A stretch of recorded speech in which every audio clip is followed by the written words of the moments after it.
আমার আল্লাহ ডাক দিয়ে বলেন ওরে রাত দিন শুনে নাও আমার নবীকে এমন টাইমে দুনিয়ার বুকে পাঠাবো রাত তুই দাবি করতে পারবি না রাতের বেলা রসুল এসেছে ওরে দিন তো দাবি করতে পারবি না দিনের বেলা রসুল এসেছে ও বাপজি ভাইরা আমরা সকলে জানি ফজরের আজান মুয়াজ্জিন যখন আজান দেয় আসসালাতু খায়রুম মিনান নাওম বলে না ওই টাইমটাকে শুভে সাদিকের টাইম বলা হয় না রাত না বাপজি আপনার দিন ওই সকাল বেলায় ভোর বেলায় আল্লাহর নবী জনাবে মুহাম্মদ রাসূলুল্লাহ সাল্লাল্লাহু তাআলা আলাইহি ওয়াসাল্লাম নাভি কাটা অবস্থায় এবং খতনা অবস্থায় দুনিয়ার বুকে জন্ম নিলেন জোরে বলুন সুবহানাল্লাহ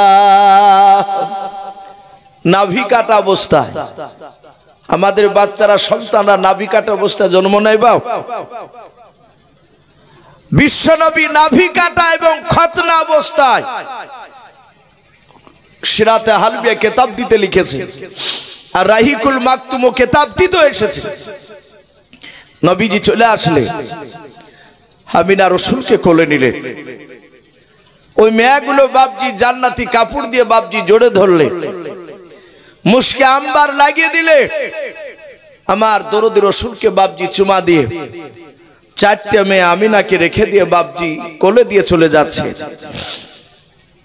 আমিনা ডাক দিয়ে বলে ওগো বোনেরাও কই তোমাদের পরিচয়টা আমাকে দিলে না প্রথম নাম্বার মেয়েটা ডাক দিয়ে বলেছিল আমিনাও তুমি আমাকে চিনতে পারো না বলে না বলে আমিনা আমি হযরতে আদম শফিউল্লাহ আলাইহিস সালামের অর্ধাঙ্গিনী বিবি হযরতে মা হাওয়া আলাইহা সালাম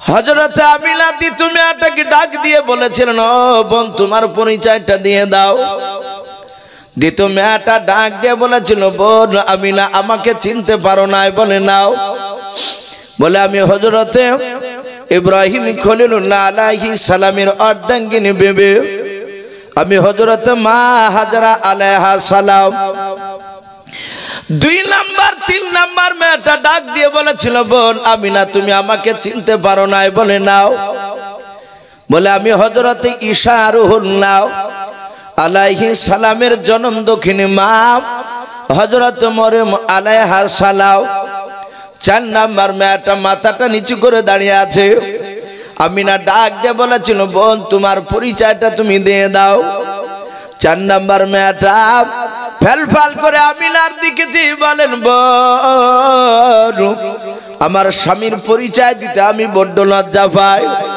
বলে লজ্জা পাওয়ার কারণ নাই তুমি বলো ওরা যে হাসতে হাসতে তারা আনন্দ করে বলেছে কেউ নবীর মা কেউ বলেছে নবীর স্ত্রী ওরে বোন তোমার পরিচয়টা দিয়ে দাও চার নাম্বার মেয়েটা ডাক দিয়ে বলেছিল বোন সারা পৃথিবীর মানুষ আমার স্বামীকে কেউ ভালো বলে নাও কোরআন শরীফে বাপ যে বেঈমানের নামটা পাওয়া যায় যে বেঈমান কোরআন শরীফে বাপ যে পাওয়া যায় দুনিয়ার বুকে বাপ যে খোদা দাবি করেছিল আনা রব্বুকুমুল আলা ওই বেঈমান ফেরাউনের বাপ জি বিবি হযরতে আসিয়া আলাইহা সালাম বলুন সুবহানাল্লাহ চারটে মেয়ে বাপজি তাদের পরিচয় দিয়ে তারা অদৃশ্য হয়ে গেল এখন আমিনার কোলে বাপজি বিশ্ব রাসূল এসেছে আব্দুল মুতালিব তৎকালীন সেই জামানায় তিনি কাবা শরীফের মুতাল্লি ছিলেন আমরা যাকে সভাপতি সেক্রেটারি সাহেব বলি উনি মসজিদে নয় কাবা শরীফকে খুব ভালোবাসতেন মক্কার লোকেরা বাপজি তাকে দায়িত্ব দিয়েছিলেন উনি সৎ বলে সৎ লোককে বাপজি দায়িত্ব দিয়েছিলেন আজ আমাদের প্রায় জায়গায় মসজিদ বলেন মাদ্রাসায় বলেন সৎ ব্যক্তিকে বাপজি দায়িত্ব দেওয়া খুব কমই হয় অনেক দুই নম্বর লোককে বাপজি দায়িত্ব দিয়ে বাপজি দেখা যায় শোনা যায় যে মসজিদের টাকা মারিয়ে জমি কিনে নিয়ে সরনাবে অনেকে মাদ্রাসার টাকা মেরে খেয়ে নেয় কিন্তু বাপজি আমাদের যখন নেতা নির্বাচন করা হবে মসজিদ মাদ্রাসার আমাদের একটু লক্ষ্য করা দরকার যে সে লোকটা সৎ কিনা সে নামাজ পড়ে কি না, কিন্তু আমরা সৎ ব্যক্তিকে আমরা গুরুত্ব দিতে চাই না। যদি গরিব মানুষ হয় তাহলে তো একবারই পাত্তা দিবে না। বাপজি আমার সোনা লালেরাও, হযরতে আব্দুল মুতালিব কাবা শরীফের মুতালি ছিলেন, দেখাশোনা করার ওনাকে দায়িত্ব দেওয়া হয়েছিল। উনি শুনতে পেলেন ওনার আব্দুল্লাহর সন্তান হয়েছে, নাম রেখেছে মুহাম্মদ, বলুন সাল্লাল্লাহু আলাইহি ওয়াসাল্লাম। আব্দুল মুতালিব কোলে করে নিয়ে আছে, এত সুন্দর চেহারা, পূর্ণিমার চাঁদকে বাপজি হার মানাবে। নবীজির এত চেহারা, আল্লাহ রসুলকে কোলে করে নিয়ে আছে। আমি জানি না বাপজি আপনারা শুনেছেন কি না, অনেকে বাপজি ইউটিউব থেকে অনেকে বলছেন যে এসো ভাই আপনার জীবনী অনেক বক্তার শুনেছি, আপনারা শুনেছি। এই যে রেকর্ডিং গুলো হচ্ছে, এদের সাথে হয়তো ব্যক্তিগত বাপজি আমার এদের সাথে কোনো ব্যক্তিগত সম্পর্ক নেই, তারা হয়তো তারা দৌড়ে এসেছে, তাদের হয়তো চ্যানেলগুলো বাপজি চালানোর জন্য। হয়তো আপনারা ইউটিউবে শুনেছেন কি আমার জানা নাই। রাসূলুল্লাহ বাপজি দুনিয়ার বুকে কটা মেয়ের দুধ পান করেছিল বাপজি জানা আছে আপনাদের? কারো একটু জোরে বলুন জানা থাকলে। আমার বিশ্ব নবী বাপজি দুনিয়ার বুকে জন্ম নেওয়ার পর দুধ পান করেছিলেন মাত্র 4টা মেয়ার। জোরে বলুন আলহামদুলিল্লাহ। কটা মেয়ার বললাম? 4টা মেয়ে। নবী আমার 4 মেয়ের দুধ পান করেছিলেন। কোন কোন মেয়ার সেগুলো বাপজি বলবো। প্রথম নাম্বার দুধ পান করলেন আমিনার পেট থেকে জন্ম নেওয়ার পর আমিনারই ওই রাত্রিবেলায় ভোরবেলার দিকে, প্রতিদিন সকালবেলায় বাপজি ভোরবেলাতে আবুল আহাবের বাপজি একটা দাসী ছিল, তার নাম ছিল সোয়াইবিয়া। কি নাম বললাম ভাই একটু জোরে বলে? সোয়াইবিয়া। প্রতিদিন বাপজি ওর বাড়িতে থাকতো, কিন্তু ওই রাত্রিবেলা ভোরবেলায় উঠতো। কিছু মানুষ আছে দেখেন বাপজি নামাজ না পড়লো ভোরবেলাতে বাপজি তার ঘুম হয় না, লোকের সামনে বলে যে ফজর আজান দিলি ঘুম হয় না। আর আমরা বয়স্ক লোকের মুখে শুনতে পাই যে ভোরবেলাতে নূরের বাতাস পাওয়া যায়। বলুন সুবহানাল্লাহ। বলে না নূরের বাতাস? কিছু মানুষ আছে বাপজি রাস্তা রাস্তা দৌড়ে বেড়াবে, ও পেট কমানোর লেগে দৌড়ে বেড়াবে, কিন্তু বাপজি মসজিদের পাহা দিয়ে 4-5 বার রান দিবে, হতভাগা নামাজ পড়তে ঢোকে না। এরকম আছে না নাই বলেন? অনেকেই আছে। ও নামাজ পড়তে যাবে না, অথচ সে মুসলমান। আবার চায়ের দোকানে গিয়ে বলবে নবীকে খুব ভালোবাসে। সোয়াইবিয়া প্রতিদিন ওই ভোরবেলাতে উঠতো, প্রতিদিন কেন সেদিনে উঠেছে। ওঠার পর তাকে দেখছে আসমান থেকে একটা রড লাইটের মতো আলো সোজা আব্দুল্লাহর কুটুরিতে বাপজি পড়েছে, আমিনার ঘরে। উনি দূর থেকে দেখলেন ওই আলোতে অনেক মানুষ মনে হচ্ছে ঘোরাফেরা করছে। সোয়াইবিয়া দেখলো এটা আমি আবুল আহাবের দাসী। আবুল আহাব তখন নিদ্রায় ঘুমিয়ে আছে। আমি যদি এখন ডাকতে যাই তাহলে আর ঘুমের ব্যাঘাত ঘটলে হয়তো আমাকে বকবে, মারবে। আর ঘুমের ব্যাঘাত আমি ঘটাবো না। ও ঘুমিয়ে থাকতে থাকতে একটু খোঁজটা নিয়ে আসে কি হলো ওখানে। সোয়াইবিয়া যত কাছে যায় তত বাপজি মানুষ দেখতে পাই না। সেরাতে হালবে কেতাবটিতে লিখেছে আল্লাহ রসুলকে বাপজি জান্নাত থেকে 70,000 ফেরেশতা রহমতের নবীকে স্বাগতম জানাতে এসেছিলেন। বলুন সুবহানাল্লাহ। মানুষরা চিনতে না পারলে জানতে পারলে আল্লাহ তো জানছেন যে ইনি নবী আমার, রসুলকে পাঠিয়েছি। আপনাদের যোগ্য মাওলানা সাহেব রয়েছেন, হাফেজ সাহেব পিলাস এবং আলেম কারি সাহেব মানুষ যারা উলামা বাপজি তারা পড়েছেন। মিরকাত বলে একটা বই রয়েছে, মান্তিকের কিতাব। জেনারেল শিক্ষিত ভাইয়েরা যারা একটু উচ্চ শিক্ষা শিক্ষিত হয়েছেন তারা জানেন যে দর্শন কাকে বলে। দর্শন বলে একটা সাবজেক্ট রয়েছে, এটা বাংলা আমরা বলি, ইংরেজিতে বাপজি ফিলোসফি বলি। তর্ক বিতর্কর বাপজি সেটা সাবজেক্ট। ওর ওই দর্শন বলেন আর ফিলোসফি বলে, তার যদি জ্ঞান না থাকে সে মানুষকে কথা বলে বোঝাতে পারবে না। অনুরূপভাবে ওই কিতাবগুলো, ওই সাবজেক্টটা কি আমাদের মওলানা ভাষায় বাবজি ওটাকে মান্তিক বলা হয়, যাকে ফালসাফার ইমাম বলি আমরা, যিনি লিখেছেন এই মান্তিক কিতাব। তে মিরকাত বলে বাবজি একটা বই রয়েছে, ওই বইয়ের বাবজি সারাতে নাই মতনে লেখা আছে খুতবায় আল্লাহ রসুলকে প্রশ্ন করা হলো, হে রসুল আপনি কবে থেকে নবী ছিলেন? এই মুহাম্মদ সাল্লাল্লাহু আলাইহি ওয়াসাল্লামের কথা আমার পূর্বেকার বক্তা হযরত মাওলানা আব্দুল্লাহ সাহেব বারাকাতুহুম আলিয়া উনি বলছিলেন নবী জীবনী বাবজি শুনতে গেলে সত্যি এক দুদিনে শোনা সম্ভব নয়। তো মোটামুটি কথা একটু বাবজি একটু টাচ দিছি। তো আল্লাহ রসুল বলেন, এই সাহাবা আমি তখনও নবী রসুল ছিলাম যখন আদম শফিউল্লাহ আলাইহিস সালাম যখন পানি এবং মাটির সাথে মিশ্রিত অবস্থায়, আমরা যাকে কাদা অবস্থায় বলি, নবী বলছেন আমি তখনও রসুল ছিলাম। জোরে বলুন সুবহানাল্লাহ। তাহলে বাবজি রসুলুল্লাহ 40 বছর বয়সে নবুয়তটা বাবজি প্রকাশ হয়েছিল। তার আগে মক্কার লোকেরা জানতো না যে ইনি আখিরি জামানার রসুল তা, কিন্তু গাছ গুছালি জীবজন্তু পশু পাখি তারা চিনতে পেরেছিলেন। বলুন সুবহানাল্লাহ, ইনি রসুল তা। তো সুয়াইবিয়া বাবজি এক পা দুপা করে এগিয়ে এসে দেখছে বাবজি মানুষ নাই, বাড়ির ভিতরে বাবজি গুজগাছ করছে। কি ব্যাপার? সুয়াইবিয়া বাড়ির ভিতরে ঢুকে দেখে আমিনা কোলে বাচ্চা নিয়ে বসে আছে, এত সুন্দর চেহারা, সাথে হাতে বাবজি কেতাবে লিখেছে। আমিনার কাছে গিয়ে বাচ্চাটা কোলে নিল। আর বানতে হবে না মরণ, থাক ওনাকে দিয়ে দে, আমাকে আর বানতে হবে না।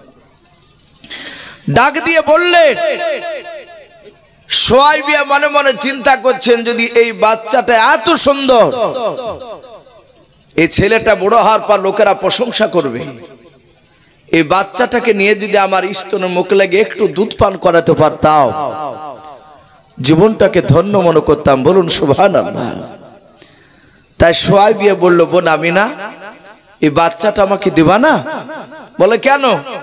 বলে আমি একটু আমার স্তন থেকে দুধ পান করাতাম। বলে করা অসুবিধা নেই। নবীকে নিয়ে দুধ পান করালেন। তাহলে দুটো মেয়ে দুধ খাওয়া হলো। 3 নাম্বার, ওই আমিনার কাছে বাবজি ওই বাড়িতে আর একটা মেয়ে ছিল, কেউ বলেছেন আব্দুল্লাহর আপন বোন, কেউ বলেছেন তার বোন নয়, তার বাড়ির বান্দি দাসী ছিল।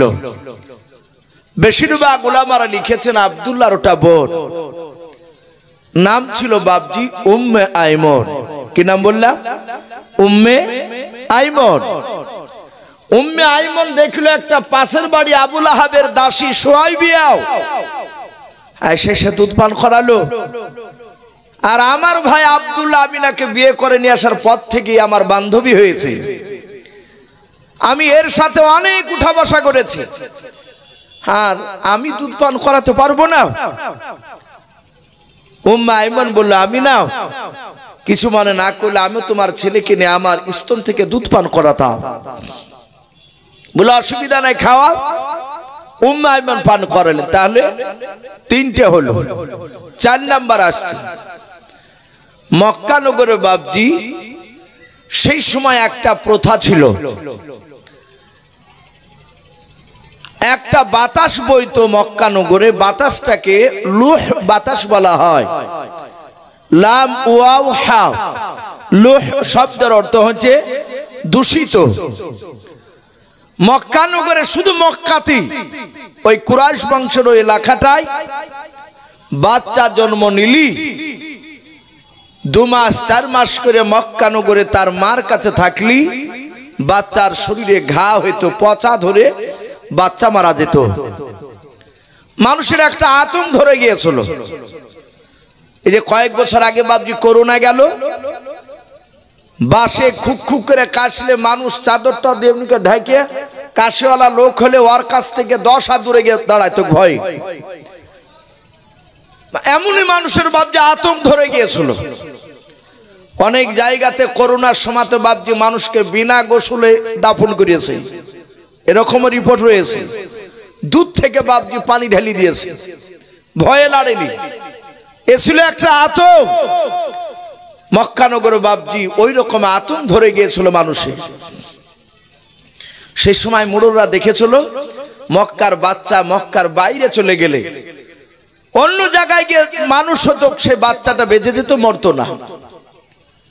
তাই তারা আইন চালু করেছিল, মক্কার মেয়েরা বাচ্চা জন্ম দিবে, মানুষ করবে অন্য দেশের মায়েরা, দাইমারা। ওরা যে মানুষ করবে তার বিনিময়ে বাপজি তারা মোটা অঙ্কের টাকা পাবে।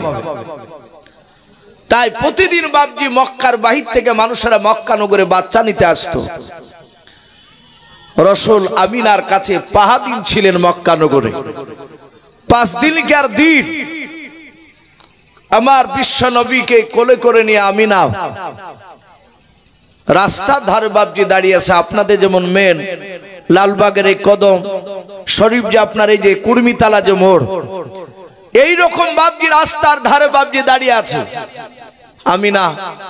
তার শ্বশুর মশাই আব্দুল মুত্তালিব রাসূলকে বাপজি আমিনা কোলে করে নিয়ে প্রথম নাম্বার যে বাপজি দাইমা আসলো বাচ্চার খোঁজে। আমিনার কাছে আসলো যে মেয়েটা, সে মেয়েটার নাম কিতাবে এসেছে রকিয়া বিনতে আবু জোহাস।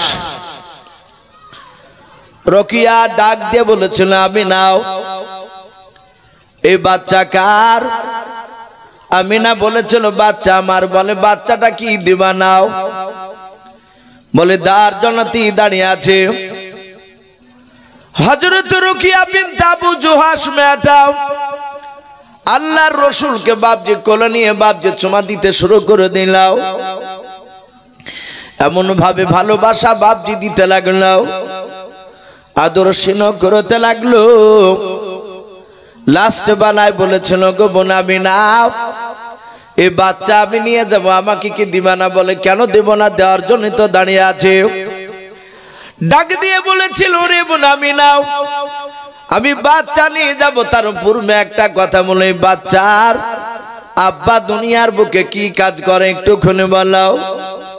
হযরতে আমিনা ডাক দিয়ে বলেছিল, আমার বোন রুকিয়াও এই ছেলেটার আব্বা দুনিয়ার বুকে বেঁচে নাই, মারা গিয়েছে, কোনো কাজ করতে পারে নাই।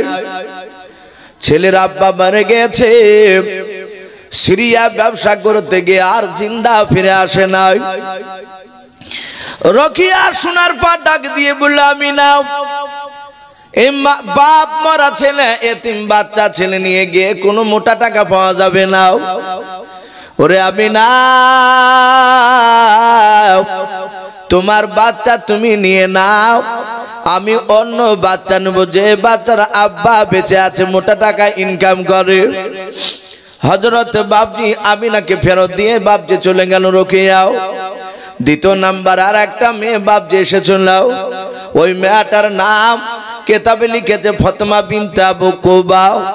ফাতেমা বলে বাপজি দাইমাটা এসে বলেছিল, আমিনাও এই বাচ্চাকে আমাকে দিবা না? বলে কেন দিব না? ওই ফাতেমা আল্লাহর রাসূলকে বাপজি কোলে নিয়ে বাপজি চুমা দিতে দিতে দিতে বলেছিল, এত সুন্দর বাচ্চা জীবনে প্রথম দেখলাম। ওরে আমিনা এই বাচ্চা আমি নিয়ে যাব। বলে নিয়ে যাও। যার সময় ডাক দিয়ে বলেছিল, বোন আমিনা এই ছেলের আব্বা পৃথিবীর বুকে কি কাজ করে বললাও? যখন বলে ছেলের আব্বা বেঁচে নাই, মারা গিয়েছে, আর সঙ্গে সঙ্গে হযরত ফাতেমা ওই রকিয়া দাইমার মতো বাপজি বাচ্চা ফেরত দিয়ে চলে গেল। এইভাবে এক না দুই নাই, সন্ধ্যা বাপজি লাগতে লেগেছে, সূর্য লালি দেখা দিয়েছে। বাবা হযরত বাপজি আমিনার কাছে এক নাই দুই নাই 70টার ওপরে বাপজি দাইমারা আল্লাহর নবীকে বাপজি সবাই নিব বলেছিল।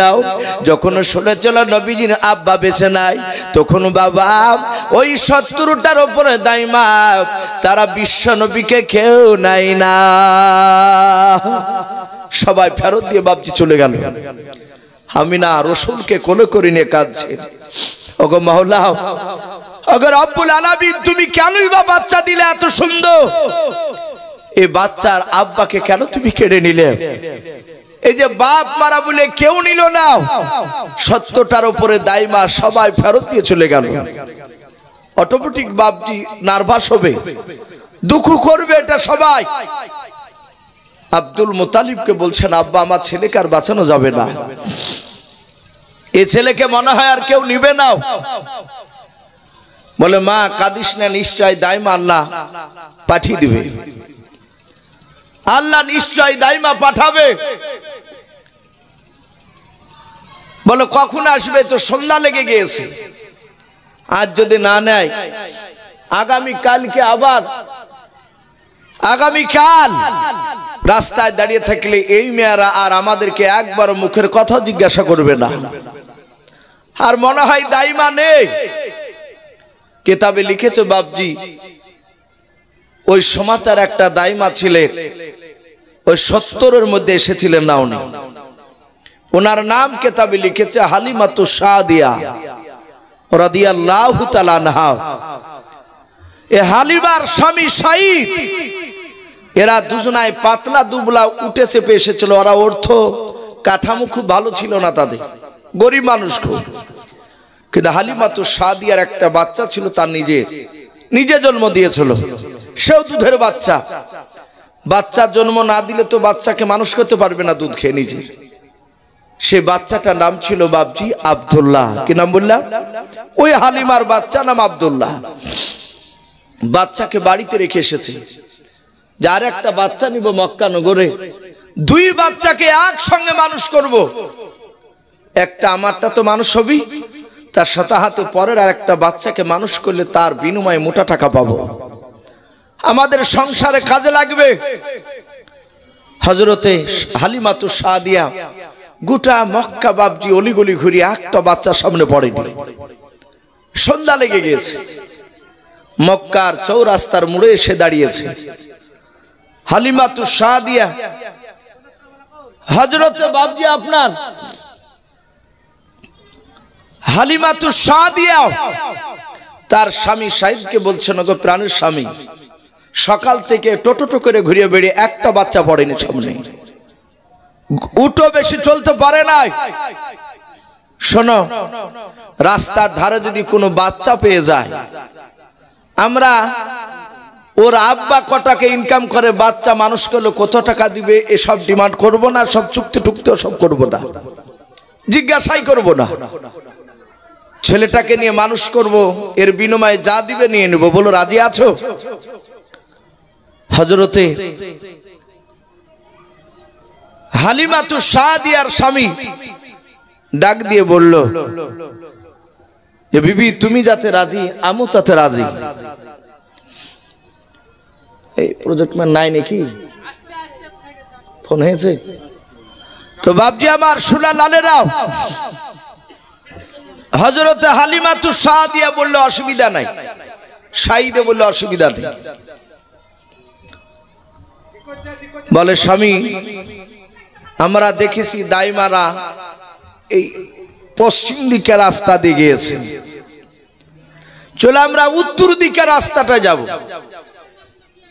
পশ্চিম দিকে রাস্তায় গেলে বাচ্চা পাওয়া যাবে না। ভাইরা আমার, বাবা জীবনেরাও,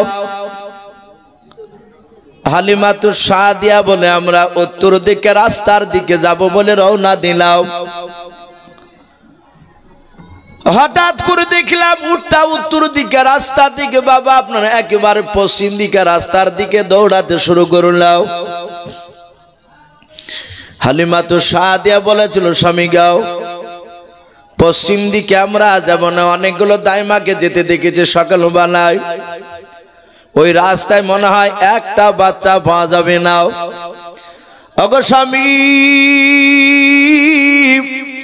উটের লাগাম ধরে খিচে তুমি কি করো, পেছন দিকে টান দাও, উত্তর দিকে নিয়ে চলাও। হালিমাতু সাদিয়া বলেন, আমরা স্বামী স্ত্রী দুজনায় সব শক্তি ব্যয় করে বাপজি উটকে রুখতে পারলাম না। উটের লাগামকে ধরে টেনে বাপজি ঘোরাতে পারলাম না।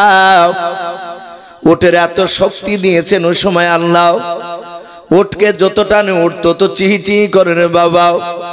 উটের ভাষায় উট বলতে চায় রে আল্লাহর বান্দা বান্দেরাও। ওই 70টা দাইমা যারা গিয়েছিল তারা হচ্ছে হতভাগিনী, তারা কপাল ফাটা, তারা বিশ্ব নবীকে কেউ চিনতে পারে না। সঙ্গে সঙ্গে বাপজি তারা আপনার ওইভাবে কথা বলে। উটের চিহি চিহি করা বাপজি ভাষা তারা কেউ বুঝতে পারে নাই, আমরাও বুঝতে পারি নাই। ওটা বাপজি দৌড়ে চলে যায়। হালিমা তো সাদিয়ার সাইদ বলে আমরা দুজনাই দেখলাম ওটা দৌড়তে দৌড়তে দৌড়তে দৌড়তে গিয়ে বাবা অনেকটা দূর বাপজি উটটা দৌড়ে যাওয়ার পর হঠাৎ করে দাঁড়িয়ে গেল, মাথাটা উঁচু করে আকাশের দিকে বাপজি তুলে ধরলাও। যাহাতে বাপজি মাথাটা উঁচু করে ধরলো উটটাই, আমরা লক্ষ্য করে দেখলাম দূরে দুটো মানুষের মাথা দেখতে পাওয়া যায়। হালিমা তো সাদিয়া বলে দেখলাম আবার উটটা দৌড়াতে শুরু করলো। উটটা দৌড়ে যাওয়ার পর একেবারে বাপজি আমিনার কাছে গিয়ে মাথাটা নত করে উঠে বাপজি নবীজিকে উটের ভাষায় আল্লাহর নবীজিকে সালাম জানালেন। জোরে বলুন সুবহানাল্লাহ। হযরতে হালিমাতু সাদিয়া ডাক দিয়ে বলেন আমিনা, এই বোন এই বাচ্চা কার? বলে বাচ্চা আমার কে দিবা না কেন? কি আমাকে বনে কেন দিব না? হযরতে হালিমাতু সাদিয়া বলেন যাতে নবীজিকে নিলাম ধরলাও। সঙ্গে সঙ্গে হালিমাতু সাদিয়া বলেন আমার গোটা শরীরখানা ক্লান্ত হয়েছিল, গরম হয়েছিল, যখন আমি নবীজিকে কোলে নিলাম গোটা দেহটা শীতল হয়ে গেল, ঠান্ডা হয়ে গেল। জোরে বলুন সুবহানাল্লাহ। আল্লাহ ভাই একটু জিকির করুন লা ইলাহা ইল্লাল্লাহ, লা ইলাহা, একটু মাঝে জিকির করে নি লা ইলাহা, আরো জোরে লা ইলাহা, লা ইলাহা ইল্লাল্লাহ, লা ইলাহা ইল্লাল্লাহ, লা ইলাহা ইল্লাল্লাহ মুহাম্মাদুর রাসূলুল্লাহ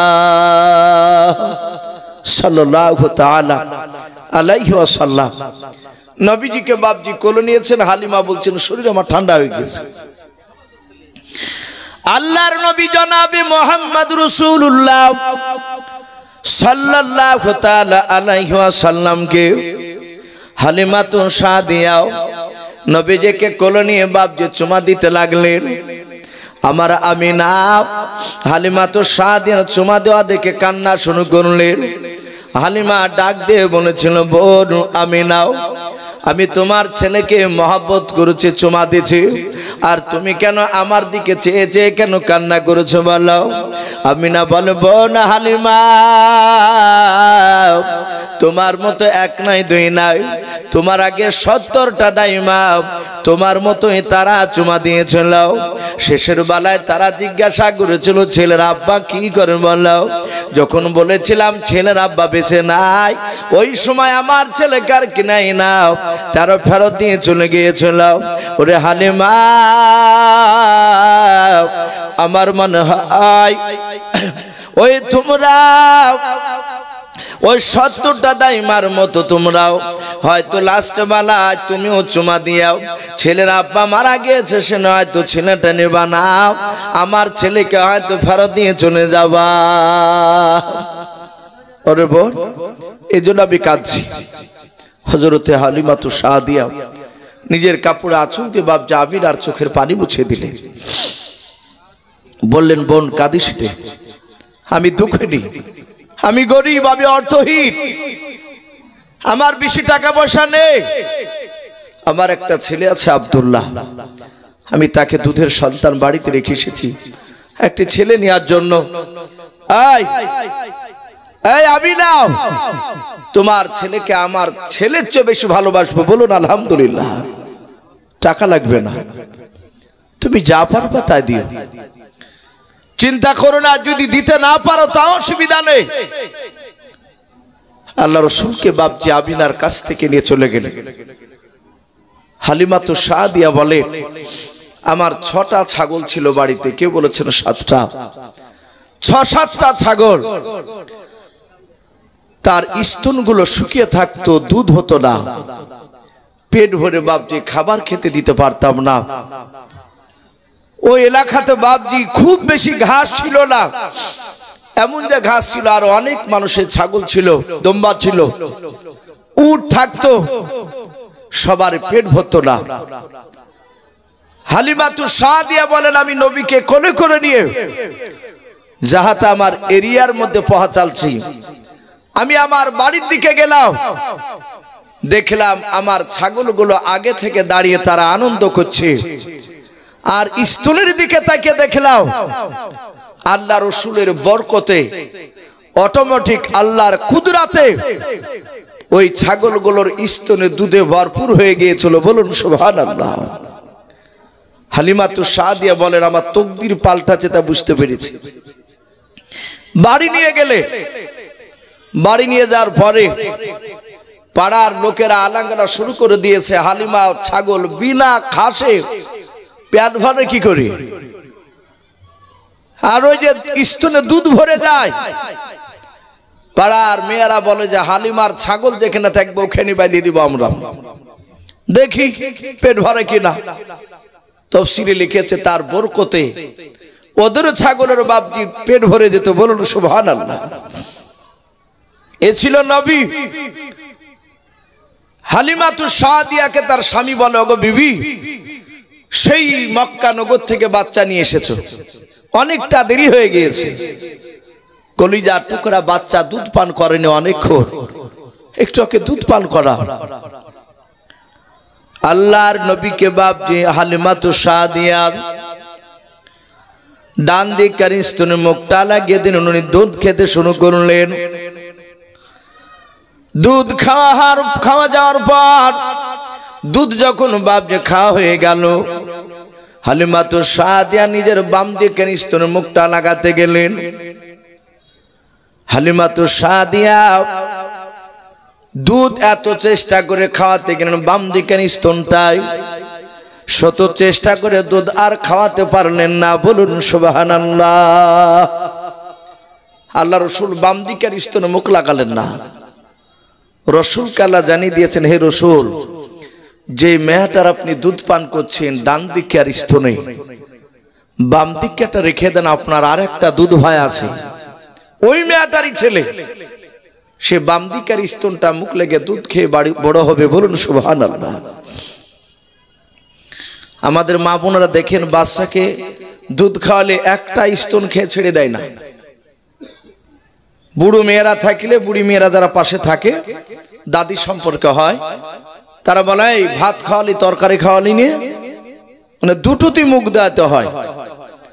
কিন্তু ভাই কিছু মনে করবেন না, এখন এটা শোনা যাচ্ছে, আর প্রায় মানুষই বাপজি এটা শুনতে পাচ্ছে। এখন 100টা মেয়ে যদি বাচ্চা জন্ম দেয়, তো 95টা মেয়ে তার স্তনের দুধ বাপজি খাওয়াতে চাইছে না, ও তোলা খাওয়াচ্ছে। লোকের সামনে বলছে যে আমার স্তনে দুধ নাই, দুধ পাই না, যে মানে ও বুড়ি হবে না, বুঝলেন, ও জোয়ান হয়ে থাকতে চাইছে, এটা হচ্ছে উদ্দেশ্য ওদের।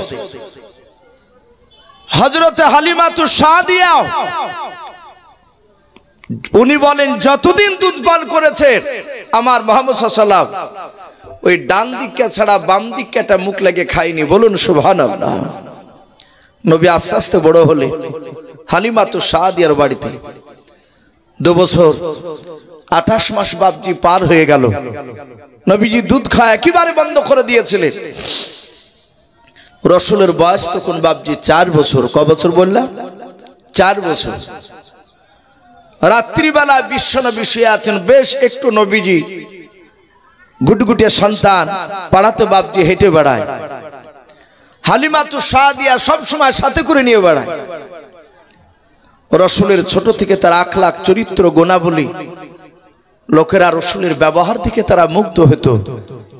পাড়ার ছেলেরা নবীজির সাথে খেলাধুলা করতে আসতো, এবং খেলা করতে কার বলতো, হে ভাই মুহাম্মদ সাল্লাল্লাহু আলাইহি ওয়াসাল্লাম মাঠে যাবে না আমাদের সঙ্গে? নবী বলতেন আমার মা আমাকে যেতে দিবে না, হালিমা যেতে দিবে না। কিতাবে লিখেছে হালিমাতু সাদিয়ার ছেলে আব্দুল্লাহ 4 বছর পর উনি ছাগল চড়াতে যায়, তার মার ছাগলগুলো 6-7টা ছাগল নিয়ে যায়। সারাদিন ছাগল চড়ে এসে সন্ধ্যাবেলায় বাড়ি আসে। সারাদিন টোটো করে ছাগল চড়াতে গিয়ে শরীর ব্যথা হয়ে যায়। সন্ধ্যাবেলায় খাওয়া দাওয়া করে বাপজি রাসূলুল্লাহ যেখানে শুয়ে থাকে নবী আমার, ওই জায়গায় আব্দুল্লাহ গিয়ে নবীর গলা ধরে শুয়ে থাকে। বলুন সুবহানাল্লাহ। নবী বলেন আব্দুল্লাহ ভাই, সারাদিন তোমাকে দেখতে পাওয়া যায় না, রাত্রির বেলায় এসে আমার গলা ধরে শুয়ে থাকে, ব্যাপারটা কি? বলো ভাই, তোমার গলা ধরে শুলে আমার শরীরের ব্যথা ভালো হয়ে যায়। একবার বলবে না সুবহানাল্লাহ? অত বরকতময় নবী শুয়ে আছে তার কাছে। নবী বলেন দিনে কোথায় যাও? বলে ছাগল চড়াতে যায়।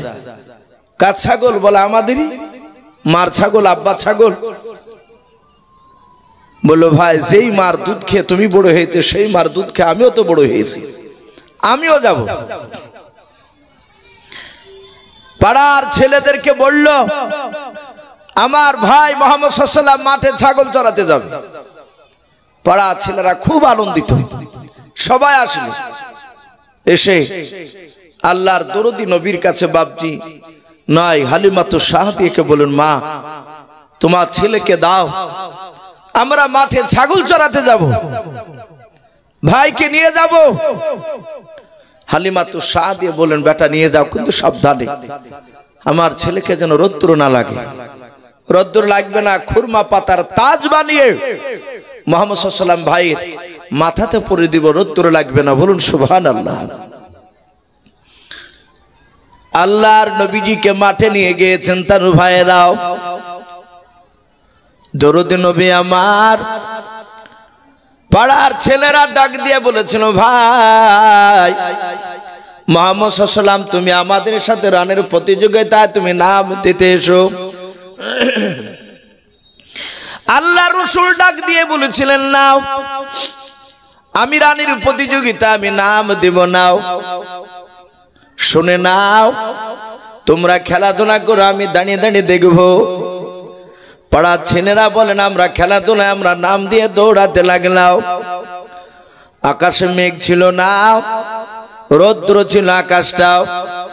হঠাৎ করে দেখলাম আকাশে বাপজি কোথা থেকে একটা মেঘের টুকরা এসে আল্লাহর নবীজির মাথার সামনে এসে বাপজি উপরে দাঁড়িয়ে গেল। বলুন সুবহানাল্লাহ। পাড়ার ছেলেরা বলা বলি করেছে, ভাই ওই দেখ মুহাম্মদ সাল্লাল্লাহু আলাইহি ওয়াসাল্লামের মাথার উপরে মেঘের টুকরাও। সব ছেলেরা নবীজির কাছে চলে আসলো। আল্লাহ রাসূলের বাপ হাত খানা ধরে পাড়ার ছেলেরা ডাক দিয়ে বলেছিল, ভাই একটু সামনের দিকে রৌদ্রের দিকে হেঁটে হেঁটে চলাও। দরদি নবীজিকে হেঁটে নিয়ে যায়। আর পাড়ার ছেলে বলেন আমরা আকাশে মেঘের টুকরার দিকে দেখতে লাগলাম। মুহাম্মদ সাল্লাল্লাহু আলাইহি ওয়াসাল্লামকে যেমনে নিয়ে যায় অমলে দেখতেছেন মেঘের টুকরা নবীর পেছন পেছন হাঁটতেছে। জোরে বলুন সুবহানাল্লাহ। ও বাপজি ভাইরাও, পাড়ার ছেলেরা ডাক দিয়ে বলেছিল, আব্দুল্লাহ তোমার ভাইকে আগামী কালকেও নিয়ে আসবা, প্রতিদিন নিয়ে আসবা, খেলাধুলা করব। আমরা পাহাড়ি এলাকায় খেলাধুলা করতে গিয়ে মরুভূমির ময়দানে গাছের ছায়া পাই না। শুনে না, তোমার ভাই থাকলে মেঘের টুকরা আছে। ওগো আমার ভাইরা শুনে নাও, তোমার ভাইকে যদি আমরা পেয়ে যাই, শুনে নাও, তাহলে আমরা খেলাধুলা করে ক্লান্ত হয়ে গেলাম, তোমার ভাইয়ের সামনে কাছে এসে দাঁড়ালে আমাদেরকেও ছায়া লাগবে। বলুন সুবহানাল্লাহ। ও বাপজি ভাইরা, আব্দুল্লাহর সাথে এই জিনিসটা নবীজির সাথে দেখার পর পাড়ার ছেলেরা বলেন, আবার নবীজির কাছ থেকে বাপজি আরাম করে নবীকে রেখে দিয়ে একটু আমরা দূরে গিয়েছি খেলাধুলা করার জন্য। হঠাৎ করে দেখলাম জঙ্গলের ভিতর থেকে দুটো অপরিচিত মানুষ বাপজি দৌড়ে চলে আসলো। দুটো মানুষ বাপজি, তাদের কাছে দুটো বাপজি ব্যাগ ছিল। দুটো ব্যাগে মনে হচ্ছে কি যেন ভরা আছে। দুটো মানুষ অপরিচিত মানুষ, তাদেরকে কেউ চিনে না, মক্কার ছেলেরাও। আল্লাহ রসুলের কাছে এসে বাপজি জঙ্গল থেকে বেরিয়ে এসে নবীজের হাত দুখানা বাপজি দুটো লোকে ধরলাম। আল্লাহর নবী বলেন, ভাই ও মক্কার বন্ধুরাও, এই দেখো দুটো অপরিচিত মানুষ আমাকে ধরেছে, টেনে নিয়ে যাচ্ছে। পাড়ার ছেলেরা চিৎকার করে ডাক দিয়ে বলেছিল, ভাই ও চাচা, কে তোমরা? আমার ভাইকে কেন ধরে নিয়ে যাচ্ছ? আমার ভাইকে ছেড়ে দাও। কিন্তু বাপজি তাদের কথা বাপজি কর্ণপাত করলো না। ওই দুজন মানুষ বলেন, টানতে টানতে নবীকে নিয়ে গিয়াও জঙ্গলের ভেতরে নিয়ে যাওয়ার পর একটা উঁচু পাহাড়ে বাপজি আপনার তুলে নিয়ে চলে গেল। পাড়ার ছেলেরা বলেন, আমরা পাহাড়ে দৌড়ে যেতে পারলাম না, ভয় করলাম। আমরা দূর থেকে দেখলাম আল্লাহর নবী জনাবে মুহাম্মদ রাসূলুল্লাহ সাল্লাল্লাহু তাআলা আলাইহি ওয়াসাল্লামকে বাপজি চিৎ করে বাপজি শুয়ে দিলাম। আল্লাহর নবীকে শুয়ে দিয়ে ওই দুটো মানুষের কাছে যে দুটো ব্যাগ ছিল, একটা ব্যাগ থেকে বাপজি ধারালো অস্ত্র হাতে করে নেওয়ার পর আল্লাহর নবীজির বাপজি বুকের ভিতর ভরে দিয়ে বাবা বুকটা বাপজি ফেড়ে ফেললাম। পেটটা ফেড়ে ফেলার পর নবীজির নাড়ি ভুড়িগুলোকে বাপজি বের করে ফেললাম। পাড়ার ছেলেরা বাপজি ভয়ঙ্কর দৃশ্য দেখে হাউমা করে সবাই কান্না করতে করতে হালিমার কাছে দৌড়ে চলে গেল। যার পর ডাক দিয়ে বলেছিল, মা তোমার ছেলে মনে হয় আর পৃথিবীর বুকে বেঁচে নাই। হালিমা তো সাদিয়া বলেছিল, কেঁদে ওরে বাবা, আমার ছেলে কোথায় গিয়েছে? বলে মক্কা নগরে ময়দানে খেলাধুলা করেছিলাম, দুটো অপরিচিত মানুষ জঙ্গল থেকে বেরিয়ে এসে তোমার ছেলেকে টেনে নিয়ে গিয়াও পাহাড়ে চূড়া নিয়ে গেল। দেখে লাও, পাহাড়ে নিয়ে গিয়ে চূড়ায় নিয়ে গিয়ে তোমার ছেলেকে শুয়ে দিলাও। শুয়ে দেওয়ার পর মা পেটটা বুকটা ফেড়ে ফেলার পর দেখলাম নাড়ি ভরে গুলোকে বের করলাম। ওই সময় আমরা কান্না করতে করতে দৌড়ে চলে এসেছি, মা মনে হয় তোমার ছেলে আর জিন্দা বেঁচে নাই। আল্লাহর নবী জনাবে মুহাম্মদ রাসূলুল্লাহ সাল্লাল্লাহু তাআলা আলাইহি ওয়াসাল্লামের বাপজি জন্ম দক্ষিণ মা দুধ মা হালিমাতু সাদিয়া বাপজি পাড়ার ছেলেদের মুখে নবীর কথা শুনে, নবী বেঁচে নাই শুনে বাপজি দৌড়ে চলে গেলেন।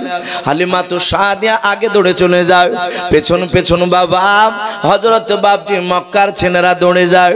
হালিমা জঙ্গলে যাওয়ার পর বলেছিল, বাবা কোন দিকের পাহাড়ে নিয়ে গিয়েছে বলো? বলে মা এই দেখো পাহাড়টা নিয়ে গিয়েছেন। তাই নাকি? বলে হ্যাঁ। হালিমাতু সাদিয়া পাহাড়ের চূড়ায় গিয়ে দেখেন বাবা বিশ্ব দরদি নবী আকা, তিনি চুপচাপ বসে আছেন। বলুন সুবহানাল্লাহ। হালিমাতু সাদিয়া নবীজিকে বুকের সাথে জড়িয়ে ধরলেন। আল্লাহর নবী বলেন, বাবা শুনলাম বাবা তোমাকে নাকি দুটো মানুষ টেনে নিয়ে চলে এসেছে পাহাড়ের চূড়ায়। হালিমাতু সাদিয়া যখন জিজ্ঞাসা করলেন, ডাক দিয়ে বলেছিল, মা ওই দুটো মানুষকে চিনতে পারলাম না, আমার বুকটাকে ফেড়ে ফেললাম। আর একটা মানুষ দেখলাম তার কাছে পানির জায়গা ছিল, আমার নাড়ি ভুঁড়িগুলো সব বের করে নিয়ে ওই পানিতে খলবল করে ধৌত করার পর আবার আমার পেটের ভিতর ভরে দিয়ে আমার পেটটা সাপ দিয়ে ঠিক করে চলে গেল। ওরে বাবা তোমার কি কষ্ট হয় নাই? আল্লাহর নবী বলেন, সব তাকে তাকে দেখতেছিলাম, একটু একটু হালকা ব্যথা করেছিল, বেশি ব্যথা করে নাই। বলুন সুবহানাল্লাহ। কিতাবে লিখেছে রাসূলের বাপজি 4 বছর বয়সে সিনা চাক করা হয়েছিল। ওই যে পানিটা ছিল, পানিটা ছিল কাউসারের পানি জান্নাতে। বলুন সুবহানাল্লাহ। আমার বিশ্ব নবীজির ব্যাপারে সব হালিমাতু সাদিয়া জানলে। হালিমাতু সাদিয়া বললেন, বাবা আগামী কাল থেকে তোমাকে যেতে দেব না। ভাই অনেক লম্বা ঘটনা আছে, আমি তাও তো মোটামুটি ছেড়ে দিছি কথা। আমার বিশ্ব নবীজিকে বাপজি হালিমাতু সাদিয়া আর 2 বছর রাখলে, টোটাল 6 বছর। মুফাসসিরিন কেরাম লিখেছে 6 বছর পুজতে বাপজি মাত্র আর 1 মাস বাকি ছিল। আল্লাহ রসুলকে বাপজি হালিমাতু সাদিয়া দেখলে আর এখানে বাড়িতে থাকা যাবে না। আমিনার একটাই সন্তান, যদি মুহাম্মদ সাল্লাল্লাহু আলাইহি ওয়াসাল্লামের যদি কিছু হয়ে যায় তাহলে আমি তার কোল ভরে দিতে পারবো না, তার কোলটা খালি হয়ে যাবে। আমিনা বাচ্চাটা রেখে আসি, কিন্তু বড্ড মায়া হয়ে গিয়েছে নবীজির উপরে। হালিমা রেখে কি করে থাকবে, এ চরম টেনশন আছে। বাপজি বিশ্ব নবীকে নিয়ে বাপজি চলে আসলেন। আল্লাহর নবী জনাবে মুহাম্মদ রাসূলুল্লাহ সাল্লাল্লাহু তাআলা আলাইহি ওয়াসাল্লাম বিশ্ব দরদি নবীকে বাপজি নিয়ে বাড়িতে এসে বললেন, ওগো বোন আমিনা, তোমার ছেলেকে রেখে আমি থাকতে পারবো না, আমার চরম মন খারাপ করছে। কিন্তু মারে বোন রে, তোমার তো আর ছেলে না, একটাই ছেলে, তুমি আমাকে আমানত দিয়েছিলে, আমি আমানত ফিরিয়ে দিলাম। আল্লাহ রাসূল সাল্লাল্লাহু তাআলা আলাইহি ওয়াসাল্লাম বিশ্ব দরদি নবী বাপজি তার জনম দুঃখিনী মা আমিনা বললেন, হালিমা তো সাদিয়া, আমার ছেলে আমার বাড়িতে থাকবে, কিন্তু হালিমা তোমার যখনই মন খারাপ করবে তুমি এসে আমার ছেলেকে 2-4 দিনের মতো নিয়ে যাবা। এই পারমিশন আমি দিয়ে রাখলাম, বলুন সুবহানাল্লাহ, এই অনুমতি দিয়ে রাখলাম। হালিমা তো সাদিয়া চলে গেলে নবীজি আমিনার বাড়িতে থাকতে লাগলেন। বেশ 1 মাস ধরে বাপজি খেলাধুলা করছিলেন পাড়ার ছেলেদের সাথে। আপনাদের যেমন একটু বড় বাগান, নবীজির বাপজি বাড়ি থেকে একটু দূরে খাজুরের বাগান, খাজুরের বাগানে বাপজি পাড়ার ছেলেরা খেলা করছিল, নবী সেখানেও ছিলেন। আল্লাহ রাসূল পাড়ার ছেলেদের সাথে খেলা করতে করতে হঠাৎ করে দেখলে সব ছেলেদের বাপজি গার্জেনরা, প্রায় ছেলেদের বাপেরা, তারা বাপজি ছুটে আসলো। ছেলেরা আব্বা আব্বা করে দৌড়ে চলে গেল। আমাদের যেমন সন্তানরা খেলাধুলা করলে বাপ যেতে দেখলে সন্তানরা আব্বা আব্বা করে আনন্দ পায়, অনেকে ছুটে এসে কলে চাপে। অনেক বাপরা বাপজি মহব্বত করে আমরা সন্তানদেরকে তুলে নিই, গালে মুখে চুমা দিই। হযরতে আব্দুল্লাহ নয়, নবীজি দাঁড়িয়ে দাঁড়িয়ে দেখলে সব ছেলেরা আব্বা আব্বা করে বাপজি উঠলো, সবাই কোলে নিয়ে আদর করতে লাগলো। নবীজি 1 ঘন্টা ধরে বাপজি অপেক্ষা করলেন, আমার আব্বা কেন আসছে না, আসে না। 1-8 ঘন্টা পর কাঁদতে কাঁদতে বাড়ি যাচ্ছে। আমিনা মনে মনে ভেবেছেন আমার ছেলেকে হয়তো পাড়ার ছেলেরা বুঝে কেউ মেরেছে। আমিনা ঘর থেকে বেরিয়ে গিয়ে ডাক দিয়ে বলেন, ওগো বেটা, তোমাকে কে মেরেছে বলাও। আল্লাহর নবী জনাবে মুহাম্মদ রাসূলুল্লাহ সাল্লাল্লাহু তাআলা আলাইহি ওয়াসাল্লাম, আল্লাহর নবী দুরূদ নবী বাপজি কান্না করিতে করিতে বলেছিলেন, ওগো মা, আমাকে মক্কার ছেলেরা কেউ মারে নাই মা, সব ছেলেদের আব্বাদেরকে দেখলাম তারা দৌড়ে চলে গেল, সবাই তারা আব্বা আব্বা করে তাদের কোলে চড়লাও। ওগো মা,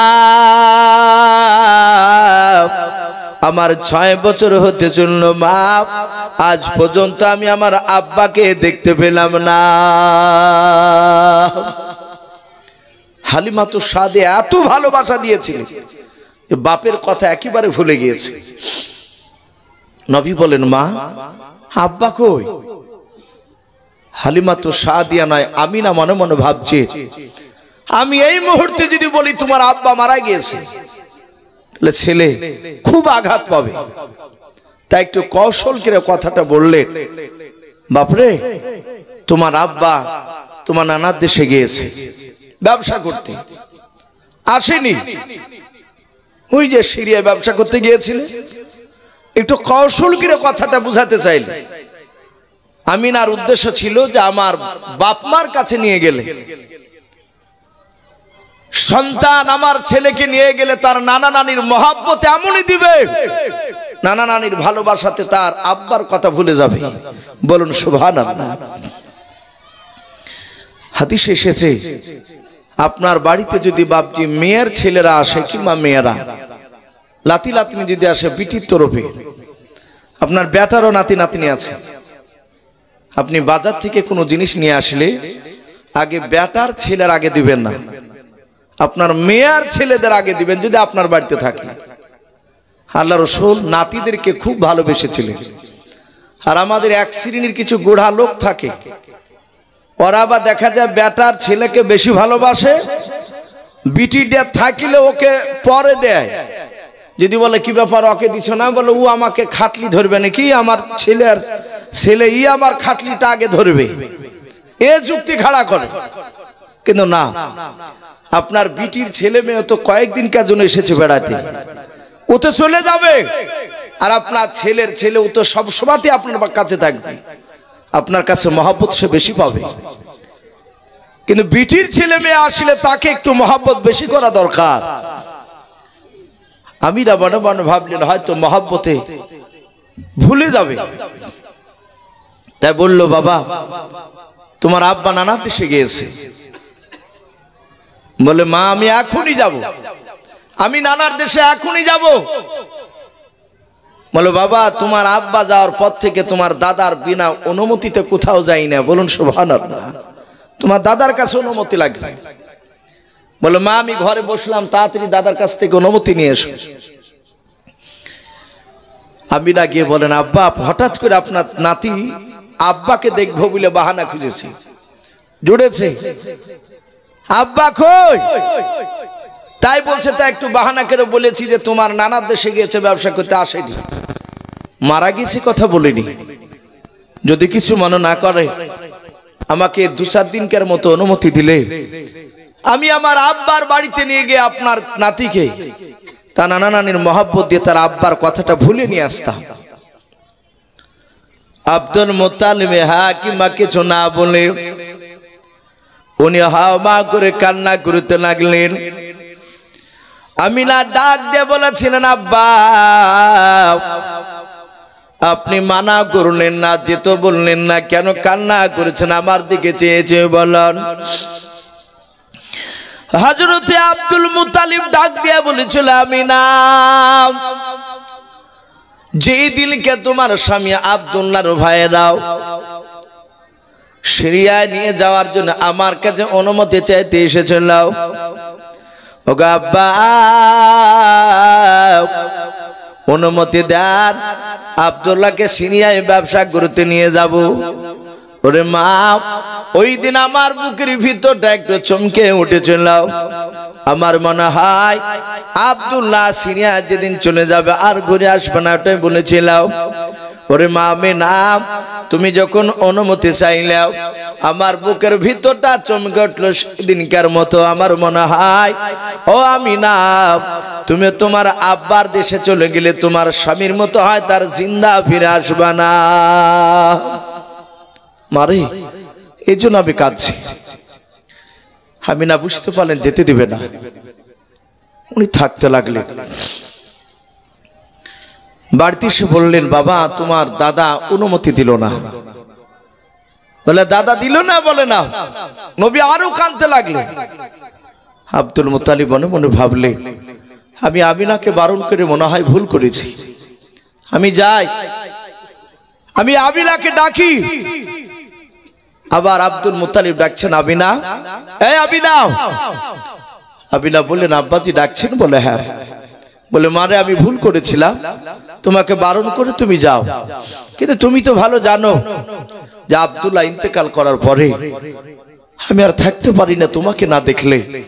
ওরে মা তোমার পেট থেকে আমার নাতি জন্ম নেওয়ার পরে আমার নাতিকে একটা দিন আড়াল করে আমিও থাকতে পারি না। জোরে বলুন সুবহানাল্লাহ। মা যাচ্ছ যাও, বেশি নয় মাত্র 7 দিন থাকবা। কদিন বললাম? 7 দিন। 7 দিনের বেশি থেকো না। বলে আব্বা 7 দিনের 1 ঘন্টা বেশি কাটাবো না। নবীজির দাদা আব্দুল মুত্তালিব তার যে একটা বিটি ছিল উম্মে আইমন, তাকে ডেকে বললেন উম্মে আইমন তুমি এই মুহাম্মদ সাল্লাল্লাহু আলাইহি ওয়াসাল্লামকে নিয়ে যাও, তোমরা 2 মায়ে আমার নাতির খেয়াল রাখবা, আর আমি না যদি ভুলে যাই তাহলে স্মরণ করে দিও 7 দিনের বেশি থাকতে বারণ করেছে আমি। ঠিক আছে আব্বা চিন্তা নেই। রাসূলকে নিয়ে বাপজি চলতে লাগলো তায়েফ নগরে, ওই নবীজি নানার বাড়িতে। আল্লাহর নবী জনাবে মুহাম্মদ রাসূলুল্লাহ সাল্লাল্লাহু তাআলা আলাইহি ওয়াসাল্লাম বলেন, আল্লাহ রাসূল বলেন, আমার মার উম্মে আইমন ফুফুমা দুজনায় নানার বাড়ি নিয়ে যেতে যেতে যেতে যেতে যেতে যেতে যেতে বাবা ওই মাকামে আবওয়া যখন পার হচ্ছিলেন, নবী বলেন, আমাকে দেখলাম আমার মা একটা বাবলা গাছের ছায়ার তলে আমাকে দাঁড় করে দিলেন। ডাক দিয়ে বলেন, বাবা এখানে তুমি আরাম করো, আমরা একটু আসতেছি। নবী বলেন, আমরা গাছের গুড়িতে আমি দাঁড়িয়ে গেলাম। আমার মাকে দেখলাম সামনে গিয়ে একটা উঁচু কবরের কাছে যাওয়ার পর কবরের মাথার পাশে গিয়ে দাঁড়িয়ে দাঁড়িয়ে বাপজি কান্না করতেছে। নবী বলেন, আমি দেখলাম ওই কবরটার পায়ের দিকে আমার ফুফুমা দাঁড়িয়ে দাঁড়িয়ে কান্না করতেছিলেন, কাঁদছে। আচ্ছা বলেন বাপ, এখানে অনেক বাপজি ভাই রয়েছে, এখন মেয়েদেরকে কবরে যাওয়া যাবে বাপ? একটু কথা বলেন। কবরে জিয়ারত করতে এখন যাওয়া যাবে না, কিন্তু এক শ্রেণীর মানুষ বাপজি তারা এই ফতোয়াটা দেয় না, এই মশলাটা বলে না যে মেয়েরা কবরে যাওয়া বাপজি মেয়েদের জন্য নিষিদ্ধ, যাওয়া যাবে না। অথচ অনেক পীরের দরবারে হাজার হাজার মেয়েরা যায়, যায় কি যায় না? কথা বলে, অনেকেই যায়, একটুকু বলে না। আল্লাহ রাসূলকে বলেন, ওগো নবী, মেয়েদের কবর জিয়ারত করতে যাওয়া যাবে? নবী বলেন, জিয়ারত তো দূরের কথা, যেদিন থেকে তুমি বলবা যে অমুকের কবর জিয়ারত করতে যাব, তোমার যাওয়ার আগেই ওই যেদিন থেকে যাব বলবা সেদিন থেকে আল্লাহর লানত তোমার উপর বর্ষিত হবে, বদদুয়া।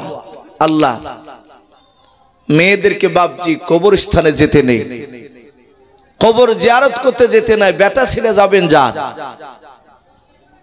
যেসব কবরে বাপজি শরিয়াত বিরোধী কাজ হয় সেসব কবরে না যাওয়াই দরকার। অনেক কবরে বাপজি এখন সিজদা চলছে, কবরের মাটি নিয়ে বাপজি গায়ে মাখছে, কবরের কাছে গিয়ে বাপজি চুমা দিচ্ছে, কবর জিয়ারত করে আবার পেছন ঘুরে হাঁটছে না। যে কবরকে পেছন করে তা হাঁটা ঠিক নয়, তাই বলে বাপজি পেছনে এভাবে ঘুরতে ঘুরতে চলে যাচ্ছে।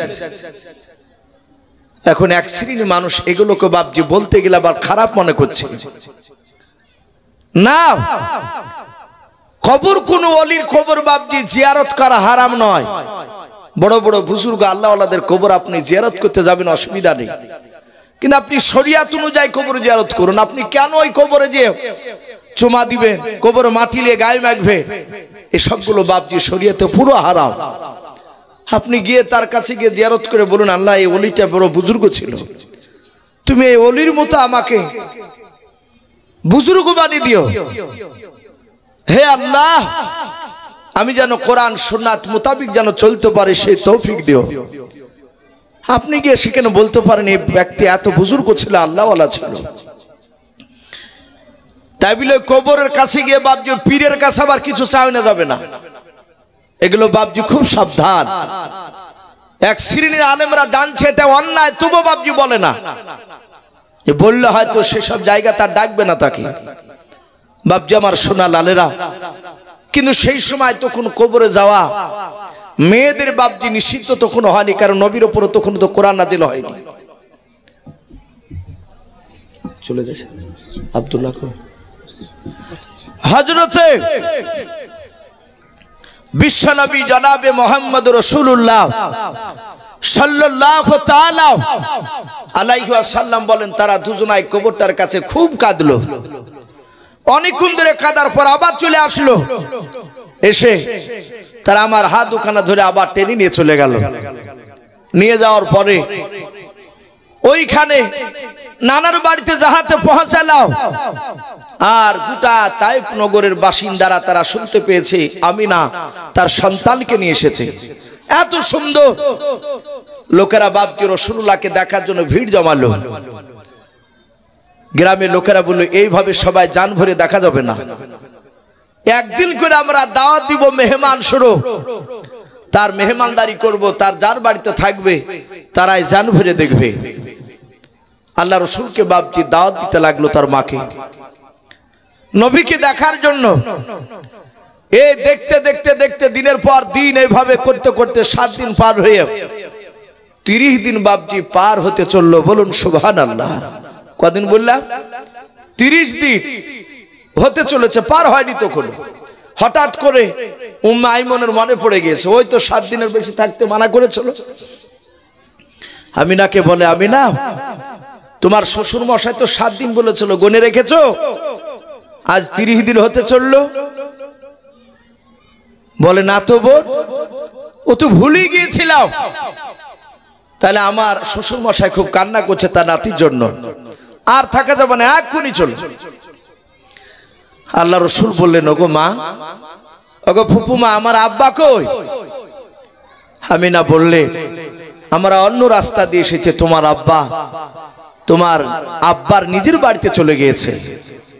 আমাদের আসল বাড়ি, নিজের বাড়ি কোনটা বাপ? একটু জোরে বলে। কবর। এটা বুঝাতে চেয়েছিলেন আমিনাও। বলে, মা তাহলে চলো এক্ষুনি গিয়ে দেখবো আমার আব্বাকে। আমার নবী বলেন, আবার হাত ওখানা ধরে টেনে টেনে টেনে টেনে নিয়ে যাচ্ছিলেন। ওই যাবার সময় যে কবরটা বাপজি দেখে আমার মার ফুপুমা কেঁদেছিল, আমাকে যেই গাছের গুড়িতে দাঁড় করে দিয়েছিল, আমি আসার সময় দেখলাম ওই গাছের গুড়িতে আবার আমাকে দাঁড় করে দিল। আর ওই কবরটার কাছে গিয়ে আমার ফুপুমা আমার মাও দুজনায় কবরটার কাছে গিয়ে ওজন নয়নে বাপ যে ফুপরে ফুপরে কাঁদছিল।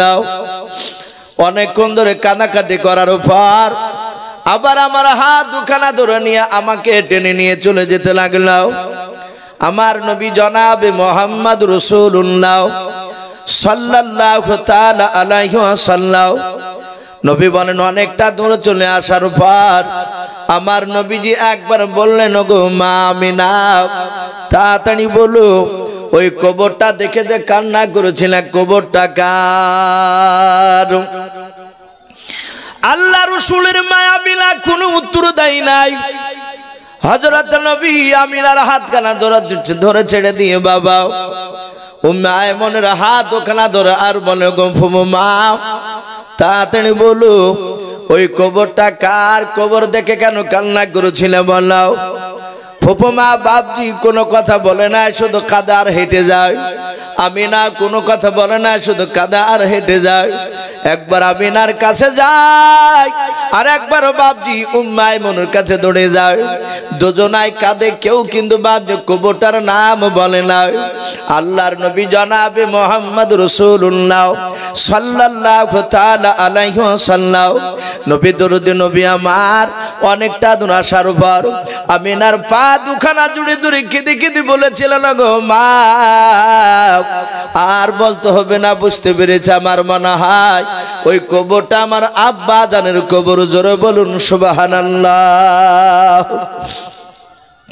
হযরতে আমিনা ডাক দিয়ে বলেছিল, বেটা তোর আব্বা জানের কবরটা বেটা কেমন করে জানলি বল? আল্লাহর নবীজি কাদার বলেন, গো মা অনেকক্ষণ ধরে বললাম কার কবর বলো না, শুধু তোমরা কাঁদতেছো। আবার যার সময় দেখলাম কবর দেখে তোমরা কাঁদছিলাও, আবার আসার পথ দেখলাম ওই কবরটার কাছে গিয়ে তোমরা কাঁদছিলাও। ও গো মা আজ 6 বছর হতে চললাও আমি আমার আব্বা জানকে একটিবারও দেখতে পেলাম না। নানার বাড়ি 1 মাস থাকলে আব্বাকে দেখাতে পারিলাম না। ও গো মা বলো এই কবরটা আমার কিনা আমার আব্বার কিনা? বলে, হ্যাঁ বারে বাবা ওটা তোমার আব্বা জানের কবর।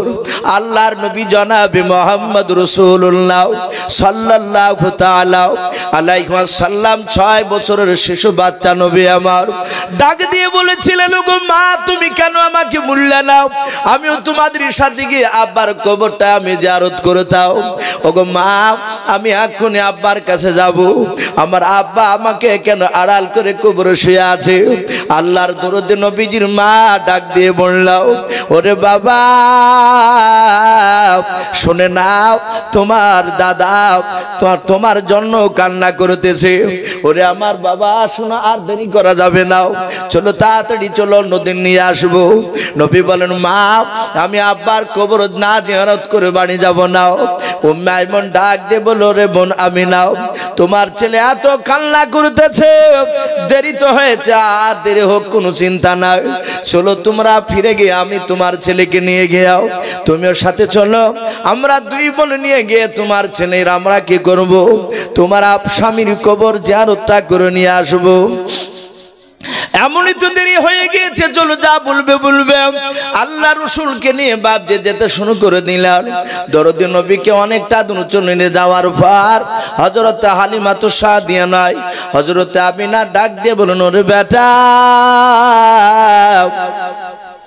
ওই দেখো তোমার আব্বার কবরখানা দেখতে পাওয়া যাচ্ছে। বলে হ্যাঁ। বলে বেটা রে এখান থেকে আমি আর যেতে পারবো না। হযরত আমিনা একটা খাজুর গাছের নাই বাবলা গাছের ছায়ার তলে বাপজি দাঁড়িয়ে গেলেন। আল্লাহর নবী বলেন মা তুমি যাবা না? বলে নাও। আল্লাহর দরদি নবী বাপজি দৌড়ে চলে গেলেন কবরের কাছে গিয়ে নবী কবরখানা পাঁজা মেরে ধরলেন। উপর হয়ে কবরের উপর শুয়ে পড়ে নবী কাঁদে বলেন মা নয়, ডাক দিয়ে বলেন আব্বা আপনার সাদের মোহাম্মদ দেখেন ধোলায় গড়াগড়ি দিয়েছে। ওগো আব্বা আপনি এখানে শুয়ে আছেন, আপনাকে দেখতে পাই না। বাচ্চা ছেলে বাপজি কান্না করতেছিলেন। আল্লাহ রসুলের বাপজি জন্ম দক্ষিণ মা আমিনা অনেকক্ষণ ধরে দাঁড়িয়ে থেকে আর দাঁড়াতে পারলেন না, উনি বাপজি মাটিতে শুয়ে পড়লেন। উম্মে আইমন ডাক দিয়ে বলেছিল বোন আমিনা দেখো তোমার ছোট ছেলে কেমন করে কবর দেখে কান্না করতেছে। আল্লাহর নবীজির বাপজি মা আমিনা বলেছিল ওরে আমার উম্মে আইমন বোন আমি আর দাঁড়াতে পারছি না, আমি আর দেখতে পাবো না। বলে কেন বোন? বলে বোনরা আমার শরীরে প্রচন্ড ব্যথা শুরু হয়েছে, আমি চোখে আর দেখতে পাই না, অন্ধকার হতে লেগেছে চোখ। কিতাবে লিখেছে বাবা আল্লাহর নবীজির বাপজি আব্বা যেইভাবে বাপজি ইন্তেকাল করেছিল সেম টু সেম আল্লাহর নবীজির বাপজি জন্ম দক্ষিণ মা একইবার ওইভাবেই বাপজি দুনিয়ার বুক থেকে বিদায় নিয়ে চলে গেলেন। পড়ুন ইন্না লিল্লাহি ওয়া ইন্না ইলাইহি রাজিউন। আমিনা ইন্তেকাল করলেন। দরদি নবী আমার কবর জিয়ারত করে এসে দেখছেন তার জিন্দা মার বেঁচে নাই। এর চেয়ে পৃথিবীতে বাপ যে আঘাত আর হতে পারে? আল্লাহ রসুল পেছনে তাকিয়ে দেখছেন বাপের খবর আর সামনে মায়ের লাশ। উম্মে আইমন সান্ত্বনা দিচ্ছেন বেটা কাঁদিস না, তোর মা হঠাৎ করে মারা গেল, তোর মা বলছিল বুকে ব্যথা, চোখে দেখতে পাচ্ছি না, অন্ধকার হয়ে গিয়েছে, এ বলতে বলতে চলে গেল। বেটা কাঁদিস না, আমি তোমাকে তোমার মার মতোই আমি ভালোবাসবো। আল্লাহ রসুলকে নিয়ে বাপজি সোয়াগ করছে, সান্ত্বনামূলক কথা বলছে। রহমতের নবী দরদি নবী কান্না করছেন। ছোট্ট বাচ্চা ছেলে ওই মাকামে আবওয়া যেখানে নবীর কবরটা বাপজি তার বাপের কবর ছিল, ওই জায়গাটার নাম মাকামে আবওয়া। ওখানে তার মা শুয়ে আছে মৃত। হযরতে বিশ্ব রসুল পাড়ার গ্রামের মোড়লদের কাছে গেলে ছোট বাচ্চা ছেলে গিয়ে হাত জোড় করে বললেন আমার মার একটু কবরের ব্যবস্থা করে দে। মানুষরা ছুটে এসে নবীর আব্বার কবর থেকে একটু দূরে আল্লাহ রসুলের তার জন্ম দুঃখিনী মার ও বাপজি তার সেখানে দাফনের ব্যবস্থা করলেন। দাফন করে বাপজি রসুলকে নিয়ে বাপজি চলে আসছে। আমার দরুদ নবী জনাবে মুহাম্মদ রাসূলুল্লাহ সাল্লাল্লাহু তাআলা আলাইহি ওয়াসাল্লামের চোখ দুটো বাপজি লাল হয়ে গিয়েছে। নবী এত ব্যথা পেয়েছে। অনেক লম্বা ঘটনা আমি বলেছি, মোটামুটি বলছি। আমার বিশ্ব নবী বাপজি রসুলকে তার দাদার কাছে নিয়ে এসে দিয়ে গেলে সমস্ত মৃত্যুর ঘটনা আমিনার সব শোনালে। মানুষ মরে গেলে তার কিছু করার থাকে না, জিন্দা মানুষদের ডাক দিয়ে বলল ভাই আর কাঁদিস না, আমি তো আছি তোর দাদু। রসুলের দুই চোখ দুটো লাল হয়ে গিয়েছে। নবীজি ব্যথা পেয়েছে, কষ্ট পেয়েছে। আমার রসুলের দাদা চিন্তা করলেন আমার নাতি কষ্ট পাচ্ছে, আমি একটু পানি পড়া দিয়ে আসি। রসুলের বাপজি চোখে পানি পড়া ছিটা মারার জন্য ওষুধ হিসাবে পানি তারা ব্যবহার করত। বলে যা ইহুদির আলেমের কাছে যায়। সম্মানিত ভাইরা আমার বাবাজি বোনেরা, যে আলেম তার কাছে গিয়েছিল কেতাবে লিখেছে, সে আলেমটার নাম ছিল বুহাইরা। কি নাম বললাম বাপ, একটু জোরে বলে। বুহাইরা বলে একটা ইহুদির আলেম। সে তাওরাত কিতাব খুলে পড়ছিল আখিরি জামানার বিশ্ব নবীর জীবনী। বলুন সুবহানাল্লাহ। আমার নবী আসবে দুনিয়ায়, সেই নবীর বাপজি জীবনী পড়ছিল, আর তার বাড়ির দরজায় গিয়ে ডাকছেন আব্দুল মুতালিব। ওগো বুহাইরা রহিম ভাই, বুহাইরা ভাই। ও শুনতে পাই না। রাসূল বলছেন, দাদা আমরা গরিব বলে হয়তো পানি পড়া দিবে না, বাড়ি চলো। আব্দুল মুতালিব এক গ্লাস পানি নিয়ে দাঁড়িয়ে আছে দরজায়। আবার ডাক দিয়েছে, এই বুহাইরা। বুহাইরা কিতাবটা বন্ধ করে দরজার দিকে তাকাচ্ছে। একটা বাচ্চা ছেলে দাঁড়িয়ে। নবী কাছে ছুটে আসলো, উঠোনে দাঁড়িয়ে দরজার কাছে। আব্দুল মুতালিব বলছেন, ভাই আমি অনেকক্ষণ ধরে দাঁড়িয়ে আছি তোমার দরজায়, তোমাকে ডাকছিলাম আর তুমি আমার কথা শুনতে পাচ্ছিলে না। এ দেখো আমার এই দাদু ভাই, এর চোখের ব্যথা হয়েছে কেঁদে কেঁদে। বাপ মরে গিয়েছে বহুদিন আগে, তার মা গতকালকে মারা গিয়েছে, কবর জিয়ারত করে আসছিল, তাই খুব কেঁদেছে, চোখ দুটো লাল হয়েছে, পানি পড়া দাও। বুহাইরা রহিম কিতাব খানা খুলে নবীজির চেহারার দিকে তাকে থেকে মিলালো। বুহাইরা রহিম ডাক দিয়ে বলেছিল, ভাই এই ছেলেটার নাম কি? মুহাম্মদ। বলুন সাল্লাল্লাহু তাআলা আলাইহি ওয়াসাল্লাম। নবীজির দাদা বলেন, হ্যাঁ এর নাম মুহাম্মদ সাল্লাল্লাহু। ওই বুহাইরা রহিম ডাক দিয়ে বলেছিল, ভাই এই ছেলের আব্বা মা পৃথিবীর বুকে বেঁচে থাকবে না। বলে বেঁচে নাই। ওই কথাই তো তোমার কাছে বলছিলাম, কিন্তু বুহাইরা কান দিয়ে শুনেছিল না, শুধু নবীর চেহারার সাথে কিতাবের সাথে মিলা ছিল। ডাক দিয়ে বলেছিল, ভাই এই ছেলের দাদার নাম হবে আব্দুল মুতালিব, তোমার নাম কি? আব্দুল মুতালিব। বলে হ্যাঁ। বুহাইরা রহিম বলেছিল, ভাই এই ছেলেটার কাছে কারো ডাক্তারি খাটবে না। বলুন সুবহানাল্লাহ। কারো কবিরাজিগিরি চলবে না। বলে তাহলে কি পানি পড়া দিবে না? বলে না, পানি পড়া দিয়ে কাজ হবে না আমাদের। বলে চোখটা লাল কেমন করে ভালো হবে? তাহলে কি ভালো হবে না? বলে ভালো হবে ভাই, শুনে নাও, ওই ছেলেটার থুতু খানা লালা মুবারক খানা, থুতু মুবারক খানাও। ওই ছেলেটার মুখের থুতু বের করে যদি চোখে লাগিয়ে দাও, সাথে হাতে চোখের ব্যথা লাল ভালো হয়ে যাবে। বলুন সুবহানাল্লাহ। রাসূলের দাদা দাঁড়িয়েছে। রাসূল বলছেন, দাদু বাড়ি চলে, দিবে না পানি পড়া। নবীজিকে নিয়ে অনেকটা দূরে চলে গেল। ওই গ্লাসটা হাতে করে নিয়ে আও। আল্লাহর দরুদ নবী যেতে যেতে বলেন, দাদা ওই ইহুদির আলেমটা বলেছে আমার থুতু বের করে নাকি আমার চোখে দিলে চোখটা নাকি ভালো হয়ে যাবে।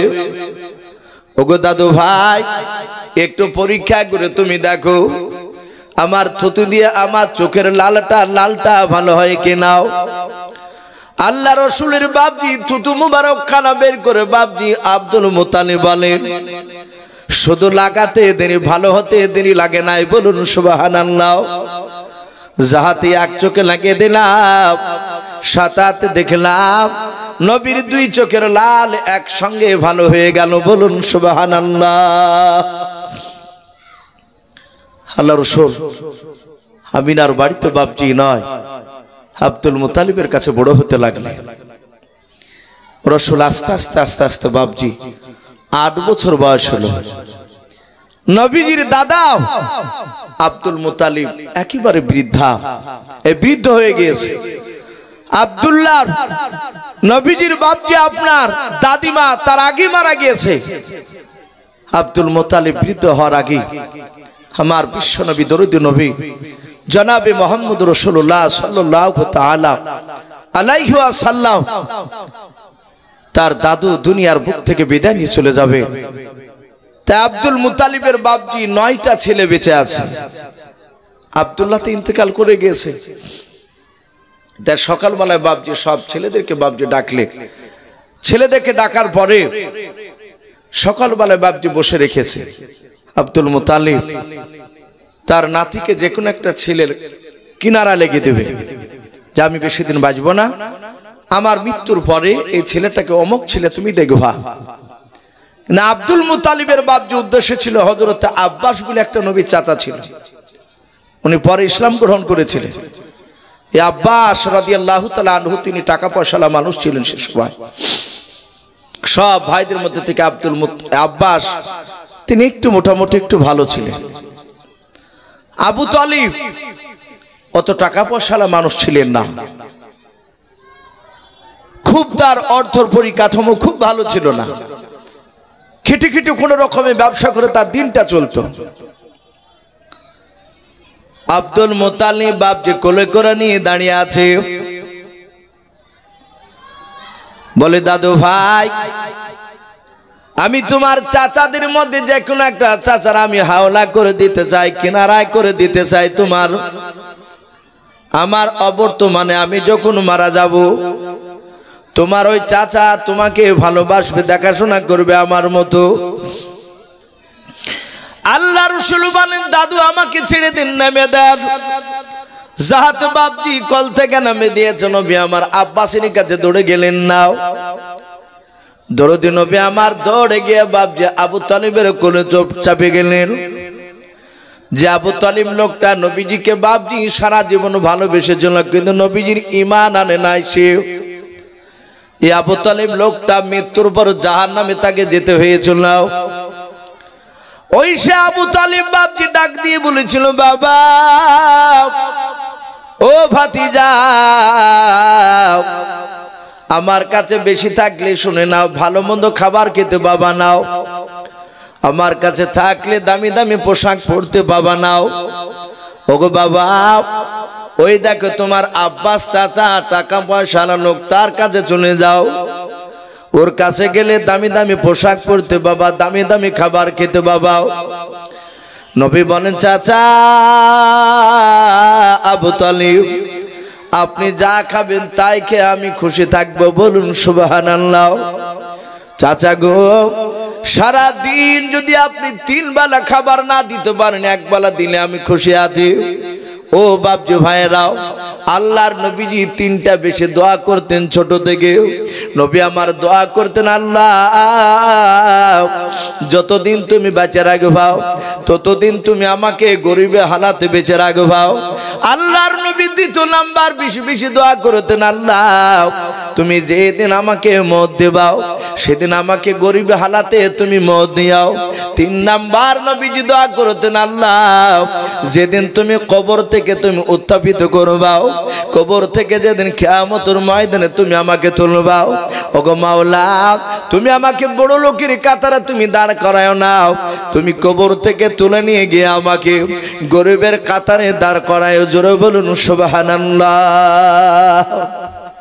আল্লাহ রাসূল এই দোয়াটা বেশি বেশি করতেন। আব্দুল মুতালিব দুনিয়ার বুক থেকে বাপজি বিদায় দিয়ে চলে গেলেন। পড়ুন ইন্না লিল্লাহি ওয়া ইন্না ইলাইহি রাজিউন। আব্দুল মুতালিব ইন্তেকাল করলেন। এইদিকে হযরতে আব্দুল্লাহ ছেলে মুহাম্মদ সাল্লাল্লাহু আলাইহি ওয়াসাল্লাম আবু তালিবের কাছে থাকতে লাগলেন। বাপজি আবু তালিবের কাছে থাকতে থাকতে থাকতে বেশ বিশ্বনবী 13 বছর বয়স হলো। 13 বছর। ওই সময় নবী আমার তার চাচাকে বলেন, চাচা আমি আর বসে বসে বাড়িতে খাবো না। বলে কেন? বলে চাচা আপনি ব্যবসায় যাবেন কালকে? বলে হ্যাঁ। বলে কোথায়? বলে সামদেশে। বলে আমাকে নিয়ে চলো, আমিও ব্যবসায় যাব। বলে বাবা তুই ছোট ছেলে। বলে আমি ছোট ছেলে হইলো আপনার সাথে গেলে আপনার লাভ আছে, আমি আপনার ব্যবসা একটু সহযোগিতা করতে পারবো তো। আল্লাহ রাসূল সাল্লাল্লাহু তাআলা আলাইহি ওয়াসাল্লাম দরদি নবীকে বাপজি নিয়ে চলে গেলেন। কিতাবে লিখেছে নবীজিকে নিয়ে বাপজি যখন শাম দেশে ঢোকার আগে মরুভূমির ময়দান পার হচ্ছিলেন, অনেকটা রাস্তা গিয়েছে, তখন সফর ছিল বাপজি উঠে চেপে হেঁটে সফর করত। তারা হাঁটতে হাঁটতে গালি গিয়েছে, একটা গাছের গুড়িতে বাপজি আরাম করছে। আব্দুল মুতালিব নয় আবু তালিব বলে প্রায় 150 উপরে আমরা মানুষ ছিলাম, ব্যবসা লোক, অনেকগুলো মানুষ, সবাই ব্যবসা করতে যাচ্ছিলাম সামদেশে। ওই একটা মরুভূমির ময়দান পার হয়ে একটা গ্রামে ঢুকবো, তার কিছুটা আগে একটা গাছের গুড়িতে সব লোকেরা দৌড়ে গিয়ে বাপজি বসে পড়লো, ছায়াটাকে ধরে, ছায়াটাকে ঘেরাও করে নিয়ে। আল্লাহ রাসূল সাল্লাল্লাহু আলাইহি ওয়াসাল্লাম তিনি তাড়াহুড়া করে দৌড়ে গেলেন না, উনি ভদ্রভাবে আস্তে আস্তে বাপজি গিয়ে ছায়া পেলেন না। দেখলেন সব লোক ওই গাছটার ছায়া যতটুকু ছিল সবাই দখল করে বসে গিয়েছে। নবী একটু দূরে ফাঁকা জায়গায় রোদ্রে বসে আছে। আর ওই মাঠে ছিল বাপজি একটা ইহুদির আলেমের বাড়ি, তারা স্বামী স্ত্রীতে দুজনায় ছাদের উপর বসেছিল। ওই মানুষগুলোকে বাপজি আবু তালিবের কাফেলাকে দেখছিল, লোকগুলো দৌড়ে এসে গাছের ছায়াকে গোল করে ঘেরাও করে নিয়ে বসলো, আর ওই বাচ্চা ছেলেটা একটু দূরে বসলো। সেরাতে হালবে কেতাবটিতে লিখেছে ওই গাছটা রসুলের দিকে বাপজি ডালটা নিয়ে গিয়ে নুয়ে নবীকে ছায়া করে বসে পড়লো। বলুন আলহামদুলিল্লাহ। ইহুদির আলেমটা থাকতে পারলো না দৃশ্যখানা দেখে, নেমে এসে বলল এই বাচ্চাটা কার গো? আবু তালিব বলেন এই বাচ্চা আমার। ইহুদির আলেমটা নবীর পা থেকে মাথা পর্যন্ত দেখে চারিদিকে ঘুরে বললেন এই ছেলেটার অভিভাবক গার্জেনকে, আব্বাকে? আবু তালিব বলেন আমি তো। বলে আপনি মিথ্যা কথা বলছেন, এই ছেলেটার আব্বা পৃথিবীর বুকে জিন্দা থাকতে পারে না। জোরে বলুন সুবহানাল্লাহ। আবু তালিব বললেন তুমি কে? বলে আমি এক ইহুদি, আমি আলেম, আমি এই ছেলেটার জীবনী কিতাবে পড়েছি। ইনার নাম মুহাম্মদ সাল্লাল্লাহু আলাইহি ওয়াসাল্লাম না? বলে হ্যাঁ। বলে এই ছেলের আব্বা আব্দুল্লাহ ইন্তেকাল করেছে, মাও ইন্তেকাল করেছে, আমিনা। বলে হ্যাঁ, এই ছেলেটার মার নাম আমিনা, বাপের নাম আব্দুল্লাহ, ওরা সব ইন্তেকাল করে গিয়েছে। আমি তার এখন বর্তমান অভিভাবক হয়েছে, আমি তার চাচা, বড় চাচা। ইহুদের আলেমটা হাত ধরে বলল ভাই এই ছেলেটাকে নিয়ে আর সামদেশে যায়েন না। বলে কেন? বলে সামদেশে এক শ্রেণীর ইহুদের আলেম, ইহুদিরা খোঁজাখুঁজি করেছে, তারা জানতে পেরেছে মুহাম্মদ সাল্লাল্লাহু আলাইহি ওয়াসাল্লাম জন্ম নিয়েছে। তোমার এই ভাতিজাকে দেখলে তারা হত্যা করবে, তারা মেরে দিবে, তুমি একে নিয়ে বাড়ি চলে যাও। হযরতে আব্দুল্লাহ ছেলে মুহাম্মদ সাল্লাল্লাহু আলাইহি ওয়াসাল্লামকে নিয়ে আবু তালিব বাপজি বাড়ি ফিরছিলেন। বাপজি বাড়ি আসার পথে একটা মেলা চলছিল, মেলা যেখানে এমন কোন গুনার কাজ হতো না তা না, সব গুনার কাজ হতো। একটা কাজ যে গুনার বাদ থাকবে তা না, সব কাজগুলো সেখানে হতো। সে গুনার মেলাটা বাপজি সেখানে কয়েকদিন থেকে আর 10টা যুবক ছেলেদেরকে হাত করে নবী মুহাম্মদ সাল্লাল্লাহু আলাইহি ওয়াসাল্লাম একটা কমিটি তৈরি করেছিলেন। ওই কমিটিটার নাম ছিল হিলফুল ফুজুল। বলুন আলহামদুলিল্লাহ। ওই সংগঠনটার নাম। ওই মেলাটা বন্ধ করে দিয়েছিলেন এই যুবক। এখানে অনেক যুবক ভাইয়েরা আছে, যুবকরা যদি মনে করে যে দেশে নিত্য নতুন কিছু আইন চালু করব, সমাজে অনেক কুসংস্কার সে যুবকরা ইচ্ছা করলে অনেক পরিবর্তন করে দিতে পারবে। যদি যুবকরা যদি বাপজি একতা হয়ে যায়, বাপজি আমার সোনা লাডার চেষ্টা থাকতে হবে। আল্লাহ রাসূল চেষ্টা করে বন্ধ করে দিয়েছিলেন। নবী চলে আসার পর আবার থাকতে লাগলেন বাড়িতে। উনি দেখলেন ব্যবসা করতে যাওয়া যাবে না। বাপজি রাসূল দেখলেন আস্তে আস্তে নবীজির বয়স 25 বছর হতে চলল, কয়েক মাস বাকি আছে। দরদি নবী শুনতে পেলেন যে মক্কা নগরেরই আরবের মধ্যে একটা ধনাঢ্য ব্যক্তি নারী, তার নাম কিতাবে লিখেছে হযরতে খাদিজাতুল কুবরা রাদিয়াল্লাহু তাআলা আনহা। আমি এই জালসার সভাপতি সাহেবকে বলবো ভাই আপনি যেখানে থাকুন স্টেজে আসুন, রাত্রি অনেক হয়ে যাচ্ছে, মানুষ একটা দুটো করে মানুষ উঠতে লেগেছে, যেহেতু একটা ঠান্ডার সীমা অতিক্রম করতে চলেছে, মানুষ নিচে বসে আছে, খুব কষ্ট হচ্ছে। তাই বলবো ভাই আপনি আসুন, আর কিছুক্ষণ মধ্যে ইনশাআল্লাহ দোয়া হবে। তা আমি বলছিলাম আল্লাহ রাসূল সাল্লাল্লাহু তাআলা আলাইহি ওয়াসাল্লাম শুনতে পেলেন খাদিজার বাড়িতে অনেকগুলো গোলাম কাজ করে, তার ব্যবসা দেখাশোনা করে। খাদিজা বিনতে খুয়াইলিদ, খুয়াইলিদের বিটি খাদিজা। কিন্তু কিতাব লিখেছে খাদিজার 2 জায়গা বিয়ে হয়েছিল, তার 2 জায়গা বিয়ে, 2টো স্বামী বাপজি মারা গিয়েছিল, 3-4টে ছেলেও ছিল তার। ওই অন্য ঘরে যে সংসার করেছিলেন 2 স্বামীর সঙ্গে খাদিজা। তারপরে বাপজি দীর্ঘ বহুদিন বিয়ে করেননি। তার বাপ মরে যাওয়ার পর যত টাকা পয়সা ব্যবসার দায়িত্ব ভার এই খাদিজা নিয়েছিলেন। খাদিজা ব্যবসাকে দেখাশোনা করছিলেন। কিতাবে লিখেছে 1200 যুবক বাপজি তার ব্যবসা দেখাশোনা করতে। বলুন আলহামদুলিল্লাহ, 1200টা লোকে। নবীজি বলেন চাচা আর বেশি দিন আপনার কাছে বসে বসে খাওয়া যাবে না। ওগো চাচাজি আমি বড় হয়েছি, শুনলাম খাদিজার বাড়িতে অনেকগুলো নাকি দাইমা নয় গোলাম রয়েছে। আপনি ওর বাড়িতে নিয়ে গিয়ে আপনি আমাকে রেখে দিয়ে আসুন, আমি তার ব্যবসা দেখাশোনা করব। আল্লাহর নবীজির চাচা আবু তালিব বলে বাবা তুমি কি পারবা? বলে চাচা আমি নিশ্চয় দেখাশোনা করতে পারবো, কারণ তোমার সাথে গিয়ে আমি অনেকটা ব্যবসা সম্পর্কে কিছু বুঝি।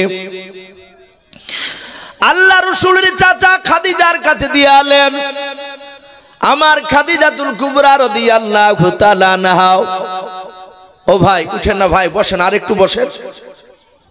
আল্লাহর নবী জনাব মুহাম্মদ রাসূলুল্লাহ সাল্লাল্লাহু তাআলা আলাইহি ওয়াসাল্লাম দরদি নবী আমার খাদিজার বাড়িতে বাপজি থেকে গেলেন। আবু তালিব খাদিজার বাড়িতে রেখে আসলেন আমার ভাতিজাকে তুমি একটু দেখাশোনা করবা। আল্লাহর নবীকে খাদিজা বাপজি নেওয়ার পর নবীজিকে বাপজি কয়েকটা ছাগল দেখতে দিয়েছেন, ময়দানে নিয়ে যাও। নবীজি নিয়ে গেছেন। হঠাৎ করে নবীজির বাপজি নাই, নবীজির ছাগলগুলো ছেড়ে দিয়েছেন। আর ওই সময় আল্লাহর নবী বাপজি একটা গাছের গুড়িতে রাসূল আমার শুয়ে আছেন।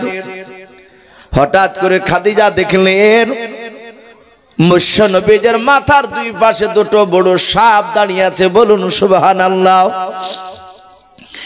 খাদিজা গোলামদেরকে ডেকে বলল রে গোলামেরাও, গতকালকে ওই দেখ ছেলেটা আমার বাড়িতে রেখে গিয়েছে ব্যবসাকে দেখাশোনা করার জন্য, যাও আমার ওই ছেলেটার সামনে যে সাপ রয়েছে সাপটা মেরে দিয়ে এসো। খাদিজা বলে আমি নিজ চোখে দেখলাম ওই মুহাম্মদ সাল্লাল্লাহু আলাইহি ওয়াসাল্লামের পাশে সাপ দাঁড়িয়ে ছিল। খাদিজার গোলামেরা লাঠি নিয়ে দৌড়ে যাওয়ার পর দেখে রে বাবা নবীর মাথার পাশে সাপ দুটো আর দেখতে পাওয়া যায় না। বলুন সুবহানাল্লাহ। খাদিজার গোলামেরা সব এসে ঘটনা বলল। খাদিজা সাধারণ কোনো নারী ছিলেন না, অশিক্ষিতা নারী ছিলেন না। হযরত খাদিজা শিক্ষিতা নারী ছিলেন, তাওরাত জবর ইনজিলের হাফেজা ছিলেন। খাদিজা তিনি পড়েছিলেন আখিরি জামানার নবী হবে, তার আলামত কিছু পড়েছিলেন। ওই বিশ্ব নবী জনাব মুহাম্মদ রাসূলুল্লাহ সাল্লাল্লাহু তাআলা আলাইহি ওয়াসাল্লামের কিছু চরিত্র বাবা খাদিজার পড়ার সাথে বাপজি মিলে গিয়েছিল। বলুন সুবহানাল্লাহ। সম্মানিত ভাইরা আমার বাবা জীবনেরা, এই রাসূল খাদিজার বাড়িতে থাকার পরে এই খাদিজা নবীকে চিনতে পারলেন, ইনি বলা হয় নবী হতে পারে। আর প্রকৃতি যদি রাসূল হয়ে যায় তাহলে একে আমার বাড়িতে কাজ করে নেওয়া এটা বিরাট অন্যায়। তাই খাদিজা কৌশল করে বিয়ের পয়গাম দিয়ে লাস্টে আবু তালিবের ভাতিজা মুহাম্মদ সাল্লাল্লাহু তাআলা আলাইহি ওয়াসাল্লাম এই খাদিজার সাথে বাপজি বিয়ে হয়ে গিয়েছিল। বলুন সুবহানাল্লাহ। খাদিজার সাথে, খাদিজার সাথে বাপজি আপনার বলা হয়েছে। ঠিক আছে, দোয়া করবেন। মৌলানা সাহেব কো হযরতে খাদিজাতুল কুবরা রাদিয়াল্লাহু তাআলা আনহার সাথে বাপজি রাসূল সাল্লাল্লাহু তাআলা আলাইহি ওয়াসাল্লামের মধুর মিলন বাপজি শুরু হয়ে গিয়েছে। তাদের এত দাম্পত্য জীবন সুখময়, তাদের এত শান্তি, তাদের সংসারে কোনো ঝামেলা নেই। আল্লাহ রাসূলকে খাদিজার সব যত ধন সম্পদ ছিল সব নবীজির পায়ের তলে কুরবান করে দিলেন, দান করে দিলেন। বলুন সুবহানাল্লাহ। বলে এগুলোর সব মালিক আপনি। আমার বিশ্ব নবী মালগুলো বাপজি গরিবদের কাছে বাপজি বিলাতে লাগলে আমার বিশ্ব নবী দরদি নবী প্রয়োজন মোতাবেক বাপজি দান করে। আর ওই গাড়ি হিরাতে গিয়ে বাপজি রাসূলুল্লাহ ইবাদতে লিপ্ত হয়ে থাকে। তখন বাপজি 5 ওয়াক্ত নামাজ ছিল না, এমনি ইবাদত ছিল, নফল ইবাদত গুরুত্ব দিতেন বেশি। মুহাম্মদ সাল্লাম গাড়ি হিরাতে বসে 3 দিন 4 দিন করে আসতেন না। এই 3-4 দিন খেতেন কি উনি? কিতাবে লিখেছে খাদিজাতুল কুবরা রাসূলের অর্ধাঙ্গিনী বিবি খাদিজাতুল কুবরা রাদিয়াল্লাহু তাআলা আনহা তিনি খাবার ওই পাহাড় বেয়ে বেয়ে রাসূলকে খাবার খেয়ে দিয়ে আসতেন। বলুন আলহামদুলিল্লাহ। হাজী সাহেবরা আছে পাহাড়ে, এখনো বাপজি সে গাড়ি হিরায় উঠতে প্রায় 1.5 ঘন্টার উপরে সময় লেগে যায়। এখন তো জায়গা জায়গা বাপজি রাস্তা করা হয়েছে কেটে কেটে, সে সময় রাস্তা ছিল না। 2 ঘন্টা, 2.5 ঘন্টা, 3 ঘন্টা সময় লাগতো মানুষ অনুযায়ী। সেখানে খাদিজা খাবার দিতে গিয়ে কোনো দিন খাদিজা স্লিপ করে হাতের চামড়া পাহাড়ে গায়ে ঘোষ্টল লেগে বাপজি ছিঁড়ে যেত। রাসূলকে এত খাদিজা ভালোবাসতে, নবীও খাদিজাকে ভালোবাসতে। রাসূলের বাপজি 25 থেকে নিয়ে 40 পর্যন্ত এই 15 বছর বাপজি সাধনা করেছিলেন, ওখানে ধ্যানে মগ্ন ছিলেন। তারপরে বাপজি 40 বছর যেদিন রাসূলের পরিপূর্ণ হলো, সেই সময় 40 বছর বয়সে কোরআন নাজিল হলো। জোরে বলুন সুবহানাল্লাহ। কোরআনটা নাজিল হয়ে গেল। বাপজি আমি শেষের দিকে আসছি, যেহেতু 10:30টা বাজতে চলছে। আমি বলেছিলাম যে শেষের দিকে বাপজি মৃত্যুর কথা একটু আপনাদের সামনে তুলে ধরব। আমরা জানি নবী আমার 40 বছর থেকে নিয়ে কোরআন যেদিন নাজিল হলো, সর্বপ্রথম খাদিজাতুল কুবরা রাসূলকে নবী বলে বাপজি সার্টিফাই দিয়েছিলেন। বলুন সুবহানাল্লাহ। উনি বলেছিলেন আমি আপনাকে সত্য নবী বলে মেনে নিলাম। তারপর রাসূল বাপজি কলমার দাওয়াত দিতে শুরু করলেন। নবীজির বিরোধিতা শুরু করে দিল মক্কার আবু জেহেল, উতবা, সাইবারা, যারা বিশ্ব নবীকে মক্কার ছোট বড় সবাই আল আমিন বলে ডাকতো। সত্যবাদী যে উপাধি দিয়েছিল, তারা আর আল আমিন বলে ডাকলো না। নবীকে সবাই গালিগালাজ দিতে শুরু করলো। ওর মধ্যে কিছু কিছু মানুষ রাসূলের উপর ঈমান এনেছিলেন। বাপজি আমার রাসূল 23 বছর কলমার দাওয়াত দিয়েছিলেন মক্কার মদিনায় মিলে। বলুন আলহামদুলিল্লাহ। নবী তোমার খেয়েছিলেন এই কলমার দাওয়াত দিতে গিয়ে। লাস্টে বিশ্ব রাসূল ইন্তেকাল করবে, নবীজির মাথায় যন্ত্রণা শুরু হয়েছে। আমার রাসূলুল্লাহ সাল্লাল্লাহু তাআলা আলাইহি ওয়াসাল্লাম নবী দরদি নবী আমার বিশ্ব নবীজি বাপজি কান্না করতে লাগলেন। রাসূলের বাপজি মাথায় যন্ত্রণা শুরু হলো। আল্লাহর নবী দরদি নবী আমার মাথার যন্ত্রণায় কাতর হয়ে নবী আমার দুনিয়ার বুকে জিন্দা অবস্থায় 17 ওয়াক্তের ফরজ নামাজের তিনি ইমামতি করতে পারে নাই। বলুন সুবহানাল্লাহ। আল্লাহর নবীজি ঘরে বাপজি আয়েশার কোলে বাপজি আপনার মাথা দিয়ে শুয়ে আছেন। মা ফাতেমা তো জোহরা রাদিয়াল্লাহু তাআলা আনহা নবীজির মাথার কপালটা বাপজি টিপে দিছিলেন। আল্লাহ রসুলের কপাল খানা বাপজি ঘামছিল। হঠাৎ করে বাবা কেউ যেন বাপজি দরজাতে এসে সালাম দিচ্ছে, আসসালামু আলাইকা ইয়া রাসূলুল্লাহ ইয়া হাবিবাল্লাহ। আল্লাহর নবীজি সালামের উত্তর দিয়ে দিলেন। বিশ্ব নবী জনাবে মুহাম্মদ রাসূলুল্লাহ সাল্লাল্লাহু তাআলা আলাইহি ওয়াসাল্লাম বলেন, ঘরের ভেতরে তুমি চলে এসো। যেই ব্যক্তি আমাকে সালাম দিলে চলে এসো। আড়াল থেকে ডাক দিয়ে বলেছিল, ওগো আল্লাহর নবী, আপনার বিটি ফাতেমাকে একটু ঘরের আড়ালে যেতে বলার। আল্লাহ রাসূল বলেন, ওরে ফাতেমা একটু আড়ালে চলে যাও। আয়েশা বাপজি একটু আড়ালে চলে গেলেন। ফাতেমা কাদার বলেন, আব্বা কে এসেছে দরজার গণিতে আপনাকে সালাম দিলেন? আল্লাহর নবী বলেন, ওরে ফাতেমা, এমন একজন মেহমান দরজায় দাঁড়িয়ে আছে রে ফাতেমা, যেই মেহমানটা বাপের কাছ থেকে বিটিকে আলাদা করে দেয়, স্বামী স্ত্রীর মধ্যে আলাদা করে দেয়। ওরে আমার ফাতেমা, উনি হচ্ছেন আজরাইল ফেরেশতা। বলুন সুবহানাল্লাহ। ফাতেমা কাঁদতে লাগলেন। বলে, মা কাঁদিস না, সবাইকে যেতে হবে। কোরআন শরীফে এসেছে, কুল্লু নাফসিন যায়কাতুল মাউত। প্রতিটা জানদারকে বাপজি মউতের স্বাদ চাকতে হবে। মউত থেকে কেউ বাঁচতে পারবে না। আদম আলাইহিস সালাম তিনি 1000 বছর বেঁচে ছিলেন, ওনাকে দুনিয়া ছাড়তে হয়েছিল। যে রাসূল সারা পৃথিবীর শ্রেষ্ঠ নবী, যে নবী দুনিয়াতে হাসলে জান্নাতের মর্যাদা বৃদ্ধি হতো, সেই নবীকেও বাপজি দুনিয়া ছাড়তে হচ্ছে। নবীকেও ছাড়তে হয়েছে দুনিয়া। আল্লাহ রাসূলকে এসে আজরাইল আলাইহিস সালাম বলেন, হুজুর, আমি মালাকাল মাউত আজরাইল ফেরেশতা আলাইহিস সালাম, আমি পৃথিবীর সব মানুষের কাছে জান কবজ করতে যাই, আমি কারো কাছে অনুমতি চাই না, কিন্তু নবী আপনার কাছে অনুমতি চাই। আমি জানটা কবজ করব আপনি যদি হুকুম দেন। আর যদি বলেন যে না, আমি বাঁচতে চাই এখনো, তাহলে আমি ফিরে যাব। রাসূল বললেন, আজরাইল একটু দাঁড়াও। জিবরিল আলাইহিস সালাম তিনি এসেছিলেন। নবী জিবরিলের সাথে বাপজি মাশারা করলেন। বলে, জিবরিল ভাই, আমি কতদিন বেঁচে থাকবো বললে আজরাইল আর আসবে না।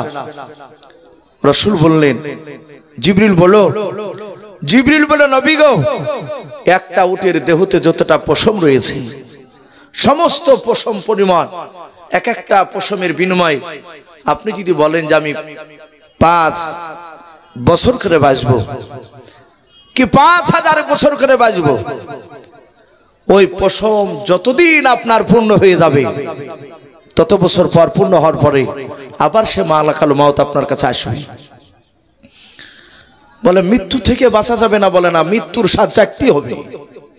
আল্লাহ রাসূল বললেন, তাহলে আমি আর বেঁচে থাকতে চাই না, আজরাইল তুমি আমার জানটা কবজ করে নাও। রাসূলের জানটা বাপজি কবজ করে নিয়েছিলেন জিবরিল নয়, আজরাইল আলাইহিস সালাম। বারটা ছিল বাপজি, আরবিতে মাস ছিল রবিউল আউয়াল মাস, তারিখ ছিল বাপজি 12 তারিখ, বারটা ছিল সোমবারের সকালবেলায়। বলুন আলহামদুলিল্লাহ। সোমবারের সকালবেলায় নবীজি ইন্তেকাল করলেন। তারপরে দিন সারা রাত গেল। তারপরের দিন বাপজি আবার এশার সময় রাসূলের বাপজি দাফন করা হয়েছিল।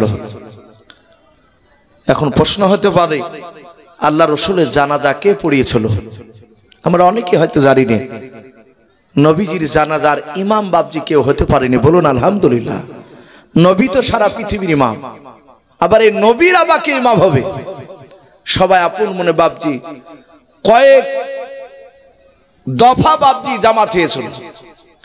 মানুষ হাজার হাজার মানুষ কাতার বেঁধে দাঁড়িয়ে সবাই নবীজির বাপজি সামনে, নবীকে সামনে রেখে সবাই কাতার, যেমন আমরা কাতার বেঁধে জানাজা নামাজ পড়ি, কিন্তু ইমাম কেউ হয়নি। আপন আপন সবাই কাতার বেঁধে আপন আপন দোয়া পড়ে চলে গিয়েছেন, দোয়া করেছেন। লাস্টে বিশ্ব নবীজির বাপ যে লাশ নিয়ে নিয়ে ঝামেলা হলো, মক্কার লোকেরা বলছে মক্কায় নিয়ে যাব, মদিনার লোকেরা বলল না মক্কাতে যেতে দিব না, মদিনাতেই থাকবে। এই ফয়সালা কে করবে? লাস্টে আয়েশা সিদ্দিকা রাদিয়াল্লাহু তাআলা আনহা তিনি বললেন, ওগো ওমর ফারুক, হে আল্লাহ রাসূলের সাহাবা, আমার নবীজি আমার কোলে মাথা দিয়ে বলেছিলেন, আয়েশা আমার মন বলে মৃত্যুর পরে আমি তোমার কাছেই আমি থাকি এই ঘরে। এই কথাটা ওমরকে বললেন। ওমর শুনে বলেন, আর পৃথিবীর মানুষ কেউ নিয়ে যেতে পারবে না। নবী যখন মৃত্যুর পরও থাকার এখানে আশা করেছিলেন, আয়েশাকে বলেছে নবীজির কবরটা আয়েশার এই ঘরে রাখা হবে। বলুন আলহামদুলিল্লাহ। যেটা মদিনাতুল মানওয়ারা সবুজ গম্বুজের তলে যেখানে রাসূল শুয়ে আছে, সেটাই সে আয়েশার ঘর, যে ঘরে রাসূলুল্লাহ থাকতেন। বাপজি, আমার বিশ্ব নবীকে সেখানে দাফন করা হলো। এই ছিল বাপজি রাসূলুল্লাহর ইন্তেকালের ঘটনা। আমি আপনাদের সকলকে বলবো বাপজি, রাসূলের জীবনী বলেন আর যাই বলে, 3 দিন বলেন, 4 দিন বলেন, 2 দিন বলে, আলোচনার সব আসল বিষয় হচ্ছে বাপজি বেনামাজি মানুষ তারা কিভাবে নামাজ পড়বে, এটাই তো উদ্দেশ্য আমাদের। যারা চলে গিয়েছেন আমাদের কাছ থেকে তাদের জন্য বাপজি একটু দোয়া করা হবে। তাই প্রতিটা বাপজি ভাই মা বোনদেরকে বলবো, আমরা সকলেই 5 ওয়াক্ত নামাজ পড়বো। বলুন ইনশাআল্লাহ, বলুন ইনশাআল্লাহ। আর নিজের সন্তানদেরকে বাপজি ছেলেদেরকে নামাজ পড়ার কথা বলবো, মেয়েদেরকেও ছেলেদেরকে বলবো যে বাবা মসজিদে জামাতে নামাজ পড়তে গেলে প্রচুর নাকি। আর মা বোনেদেরকে বাড়িতে নামাজ পড়ার আমরা তাকিদ দেব, হুকুম দেব। বলুন ইনশাআল্লাহ। আল্লাহ রাব্বুল আলামিন আমাদের সকলকে কোরআন এবং সুন্নাত মুআফিক আমল করার তৌফিক দান করুন। বলুন আল্লাহুম্মা আমিন, আল্লাহুম্মা আমিন। বাপজি 2 রাত্রি জীবনী জালসা সংক্ষিপ্তভাবে নবীজির জীবনী মোটামুটি বাপজি একটু তুলে ধরলাম। অনেক কথা বাপজি হয়তো ধারাবাহিকভাবে বলতে পারা যায়নি, যেহেতু 2 রাত্রিতে বলা বাপজি সম্ভব নয়। আর আমিও তো মানুষ বাপজি, প্রায় 2 ঘন্টার উপরে বাপজি আপনার বেশি বলা হয়ে গিয়েছে। তো যাই হোক, আমার পূর্বেকার বক্তারাও বাপজি তারা আল্লাহ রাসূলের কথা কিছু আলোচনা করেছে। আমরা দোয়া করব এই বাপজি ভাইদের আজকের এই জালসার মাহফিল আল্লাহ কবুল করুন। এরা যেন আগামীতে প্রতি বছর অনেক জায়গাতে বাপজি জালসা দেয় না, গান বাজনা নিয়ে বেঁচে থাকে। তো গান বাজনার পরিবর্তে আল্লাহ রাসূলের কথা বাপজি আলোচনা হবে। এসব দোয়ার মজলিস করা বাপজি এগুলো খারাপ কাজ নয়, ভালো কাজ ইনশাআল্লাহ। কিন্তু আমরা চেষ্টা করব, মানুষ বাপজি অনেকে আসছি কিন্তু বাপজি আমরা জালসা তালায় বসছি না, মেলা তালা থেকে ঘুরে চলে যাচ্ছে। আমি অনুরোধ করব বাপজি ভাই, আগামীতে জালসা দিলে এভাবে মেলা তালাতে আমরা বেশি ঘোরাফেরা করবো না। আর জালসায় যেই জালসাতি বাপজি মেলা বসছে সেই জালসাতে দেখা যায় যে প্যান্ডেলও লোক খুব কমই হচ্ছে, মেলা তালা থেকে মানুষ ভিড় জমাচ্ছে। আমরা অনেক জায়গায় দেখছি যেখানে মেলা বসে না, সেসব জালসাতে দোকানপাট বসতে না দিলে সেসব জালসাতি বাপজি মানুষ এসে সুন্দরভাবে বসে। আমরা চেষ্টা করব বাপজি ভাইরা, আমরা মেলাতেলা সবসময় ঘুরবো না, আমরা জালসার মাহফিলে এসে বসবো, শেষ দোয়া নেওয়ার চেষ্টা করবো ইনশাআল্লাহ। আমরা সকলে একবার দুরুদে ইব্রাহিমকে পড়ি না, আল্লাহুম্মা সাল্লি আলা মুহাম্মাদি ওয়া আলা আলি মুহাম্মাদ কামা সাল্লাইতা আলা ইব্রাহিম ওয়া আলা আলি ইব্রাহিম ইন্নাকা হামিদুম মাজিদ। আল্লাহুম্মা বারিক আলা মুহাম্মাদি ওয়া আলা আলি মুহাম্মাদ কামা বারাকতা আলা ইব্রাহিম ওয়া আলা আলি ইব্রাহিম ইন্নাকা হামিদুম মাজিদ। সাল্লাল্লাহু তাআলা আলাইহি ওয়াসাল্লাম। ভাই আমরা একবার তওবা করে নিই, আস্তাগফিরুল্লাহ রাব্বি মিন কুল্লি যামবি ওয়া আতুবু ইলাইহি লা হাওলা ওয়া লা কুওয়াতা ইল্লা বিল্লাহিল আলিয়্যিল আযীম। বাপজি এখনই দেওয়া হবে, যে অবস্থা আছে বাপজি ভাইরা মা বোনেরা সকলে হাত তুলে একটু দোয়া করে আল্লাহুম্মা আমিন। আলহামদুলিল্লাহি রাব্বিল আলামিন ওয়াল আকিবাতু লিল মুত্তাকিন ওয়াসসালাতু ওয়াসসালামু আলা রাসূলিল আমিন ওয়াসসালাতু ওয়াসসালামু আলা সাইয়্যিদিল মুরসালিন। রব্বানা যালামনা আনফুসানা ওয়া ইল্লাম তাগফির লানা ওয়া তারহামনা লানাকুনান্না মিনাল খাসিরিন। আয় আল্লাহ, গভীর রাত্রি হয়ে গেছে রে মওলা, আল্লাহ প্রচন্ড হাড় হিম করা শীতের রাত্রিতে রব্বুল আলামিন তোমার ইমানদার বান্দা বান্দীদেরকে নিয়ে তোমার শাহী দরবারে হাত উঠিয়েছি।